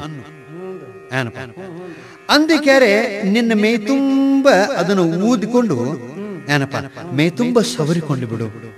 ನಿನಗೆ ಹೇಳ್ತನು, ನೀ ಬೇಕಾದಂಥ ಮಾಡಿದ ಪಾಪ ಇರ್ಲಿ, ಅದು ಪರಿಹಾರ ಆಗಿ ಹೋಗ್ತೈತಿ. ನಿನ್ನ ಮೈಯಾಗ ಬೇಕಾದಂಥ ರೋಗ ಇರ್ಲಿ, ಅದು ರೋಗ ನಿವೃತ್ತಿಯಾಗಿ ಹೋಗ್ತೈತಿ. ಬೇಕಾದಂಥ ನಿನ್ನ ಮೈಯಾಗ ಭೂತ ಇರ್ಲಿ, ಆ ಭೂತ ಸಹಿತ ದೂರ ಆಗಿ ಹೋಗ್ತೈತಿ. ನೀ ಉದ್ಧಾರ ಹಾಕಿಪ. ಅದಕ್ಕೆ ನಮ್ಮ ಜಗದ್ಗುರು ಸಿದ್ಧಾರೂಢರು ಈ ಮಂತ್ರವನ್ನ ಅವರು ತಮ್ಮ ಮಠದೊಳಗೆ ನಿರಂತರ ನೆನೆಲಾಕ ಅನುಕೂಲ ಮಾಡಿಕೊಟ್ರು.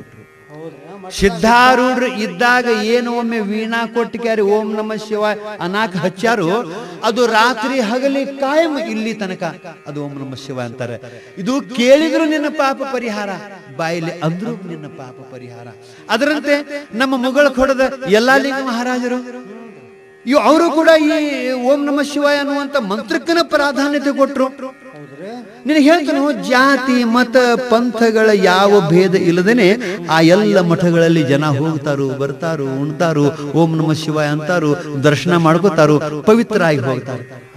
ಅಂದ ಬಳಿಕ ನಾಮದೊಳಗ ಅಂಥ ಶಕ್ತಿ ಐತಿ, ಪೂಜಾ ಧ್ಯಾನಗಳಲ್ಲಿ ಅಂಥ ಶಕ್ತಿ ಐತಿ ತಮ್ಮ. ಅದಕ್ಕೆ ನೀನು ಈ ನಾಮದ ಮಹಿಮೆಯಿಂದ, ನಾಮದ ಬಲದಿಂದ ಈ ಪಾಪಗಳನ್ನು ಪರಿಹಾರ ಆಗಿ ಮಾಡಿಕೊಂಡು ಉದ್ಧಾರ ಆಗೋ ಪ್ರಯತ್ನ ಮಾಡೇ ಹೊರತು ದೇವರ ಕಾಡ್ತಾವು ಅಂತ ಮೂಢನಂಬಿಕೆಯೊಳಗ ಕುಂಡ್ರಬೇಡ. ದೇವರು ಕಾಡಂಗಿಲ್ಲ, ನಿನ್ನ ದೇವರು ಕಾಡಂಗಿಲ್ಲ. ಕಾಡುವ ದೇವರು ದೇವರೇ ಅಲ್ಲ. ನಿನ್ನ ಯಾರ ಕಾಡ್ತಿದ್ರು ಅಂತಂದ್ರ, ದೇವ್ರ ಕಾಡ್ತಿದ್ರು ಅಂತಂದ್ರ ಅವಕ್ ದೇವ್ರಂತ ಅನಾಕ ಹೋಗ್ಬೇಡ. ಅವು ದೇವ್ರ ಅಲ್ಲ, ದೇವರ ಅಲ್ಲ. ನಿನ್ನ ಪಾಪ ನಿನ್ನ ಕಾಡ್ತಿರ್ತತಿ, ಇನ್ನೇನು ಆ ರೂಪದೊಳಗ ಕಾಡ್ತಿರ್ತತಿ ಇಷ್ಟ.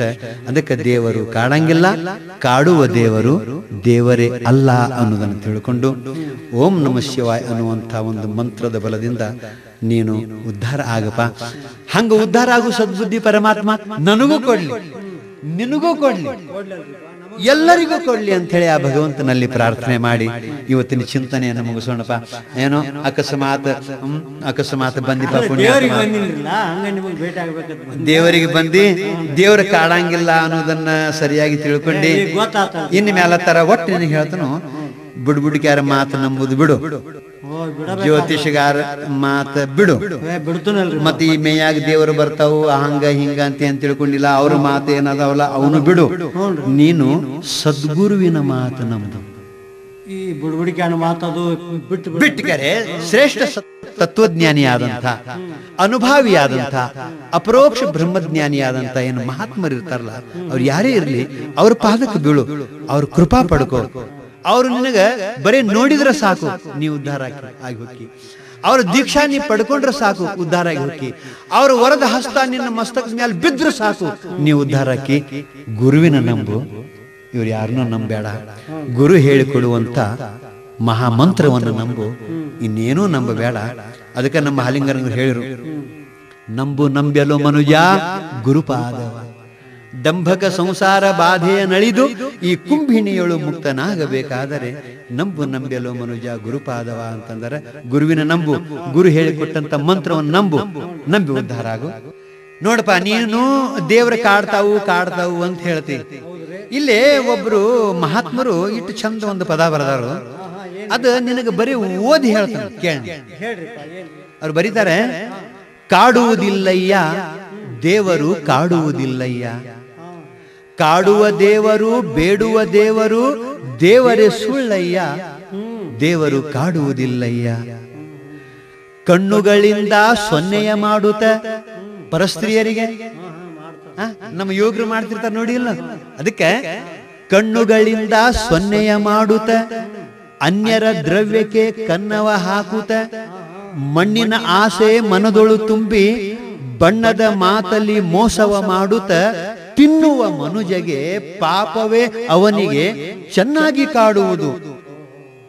ದೇವರು ಕಾಡುವುದಿಲ್ಲಯ್ಯ, ದೇವರು ಕಾಡುವುದಿಲ್ಲಯ್ಯ. ಅಷ್ಟಲ್ಲ, ಇದು ಪಾಪ ನಿನ್ನ ಕಾಡಿದ್ರ ಪುಣ್ಯ ನಿನ್ನ ಹೆಂಗ ರಕ್ಷಣೆ ಮಾಡ್ತೈತಿ ಅನ್ನೋದಕ್ಕೊಂದು ನುಡಿ ಬರೀತಾರೆ. ಉರಿಯಲ್ಲಾಗಲಿ ಗಿರಿಯಲ್ಲಾಗಲಿ ಧರ್ಮವೇ ನಿನ್ನನ್ನು ಕಾಯುವುದು. ಏನಪ್ಪ, ಅದಕ್ಕೆ ಧರ್ಮ ರಕ್ಷಣೆ ಮಾಡು. ಧರ್ಮೋ ರಕ್ಷತಿ ರಕ್ಷಿತ. ಅದಕ್ಕೆ ಬರೀತಾರೆ, ಉರಿಯಲ್ಲಾಗಲಿ ಗಿರಿಯಲ್ಲಾಗಲಿ ಧರ್ಮವೇ ನಮ್ಮನ್ನು ಕಾಯುವುದು, ಅಡವಿಯಲ್ಲಾಗಲಿ ಮಡುವಿನಲ್ಲಾಗಲಿ ಪುಣ್ಯವೇ ನಮ್ಮನ್ನು ರಕ್ಷಿಪುದು. ಬಡತನ ರೂಪದಿ ರೋಗದ ರೂಪದಿ ನಮ್ಮ ಪಾಪ ನಮ್ಮ ಕಾಡುವುದು, ಕಾಡುವುದಿಲ್ಲಯ್ಯ ದೇವರು ಕಾಡುವುದಿಲ್ಲಯ್ಯ. ಇನ್ನೊಂದು ಮಾತು ಬರೀತಾರೆ, ನೀ ಮುಂದೆ ಏನು ಮಾಡ್ಬೇಕಮ್ಮ. ಸುಜನರ ಕೂಡುತ್ತ ಭಜನೆಯ ಮಾಡುತ್ತ ಬಸವನ ಕರೆದರೆ ಬರುವನು. ನೋಡಿ ಎಂಥ ಮಾತಾಡ್ತಾರೆ, ಏನ್ ಬರೀತಾರ ಅವರು. ಸುಜನರ ಕೂಡುತ್ತ ಭಜನೆಯ ಮಾಡುತ್ತ ಬಸವನ ಕರೆದರೆ ಬರುವನು, ಬೇಡಿದ ವರಗಳ ನೀಡುತ್ತ ಕರಗಳ ಪಿಡಿದು ಸುಖವನ್ನು ನೀಡುವನು, ಮರೆತರೆ ಪಾಪ ಆಗುತ್ತ ಶಾಪ. ಗುರುವಿನನ್ನಾಗಲಿ ಪರಮಾತ್ಮನನ್ನಾಗಲಿ ಮರೆತರೆ ಪಾಪ ಆಗುತ್ತ ಶಾಪ. ನಿಮ್ಮ ಪಾಪ ನಿಮ್ಮ ಕಾಡುವುದಿಲ್ಲಯ್ಯ, ದೇವರು ಕಾಡುವುದಿಲ್ಲಯ್ಯ. ಕಾಡುವ ದೇವರು ಬೇಡುವ ದೇವರು ದೇವರೇ ಅಲ್ಲಯ್ಯ, ದೇವರೇ ಸುಳ್ಳಯ್ಯ. ದೇವರು ಕಾಡುವುದಿಲ್ಲಯ್ಯ, ದೇವರು ಕಾಡುವುದಿಲ್ಲ. ಈ ಮಾತು ತಿಳ್ಕೊಂಡ್ಕ್ಯಾರೆ ಉದ್ಧಾರ ಆಗ್ಬ. ನಮಸ್ಕಾರ. ಹೋಗಿ ಬಾರಪ್ಪ ಶರಣ. ಬಾ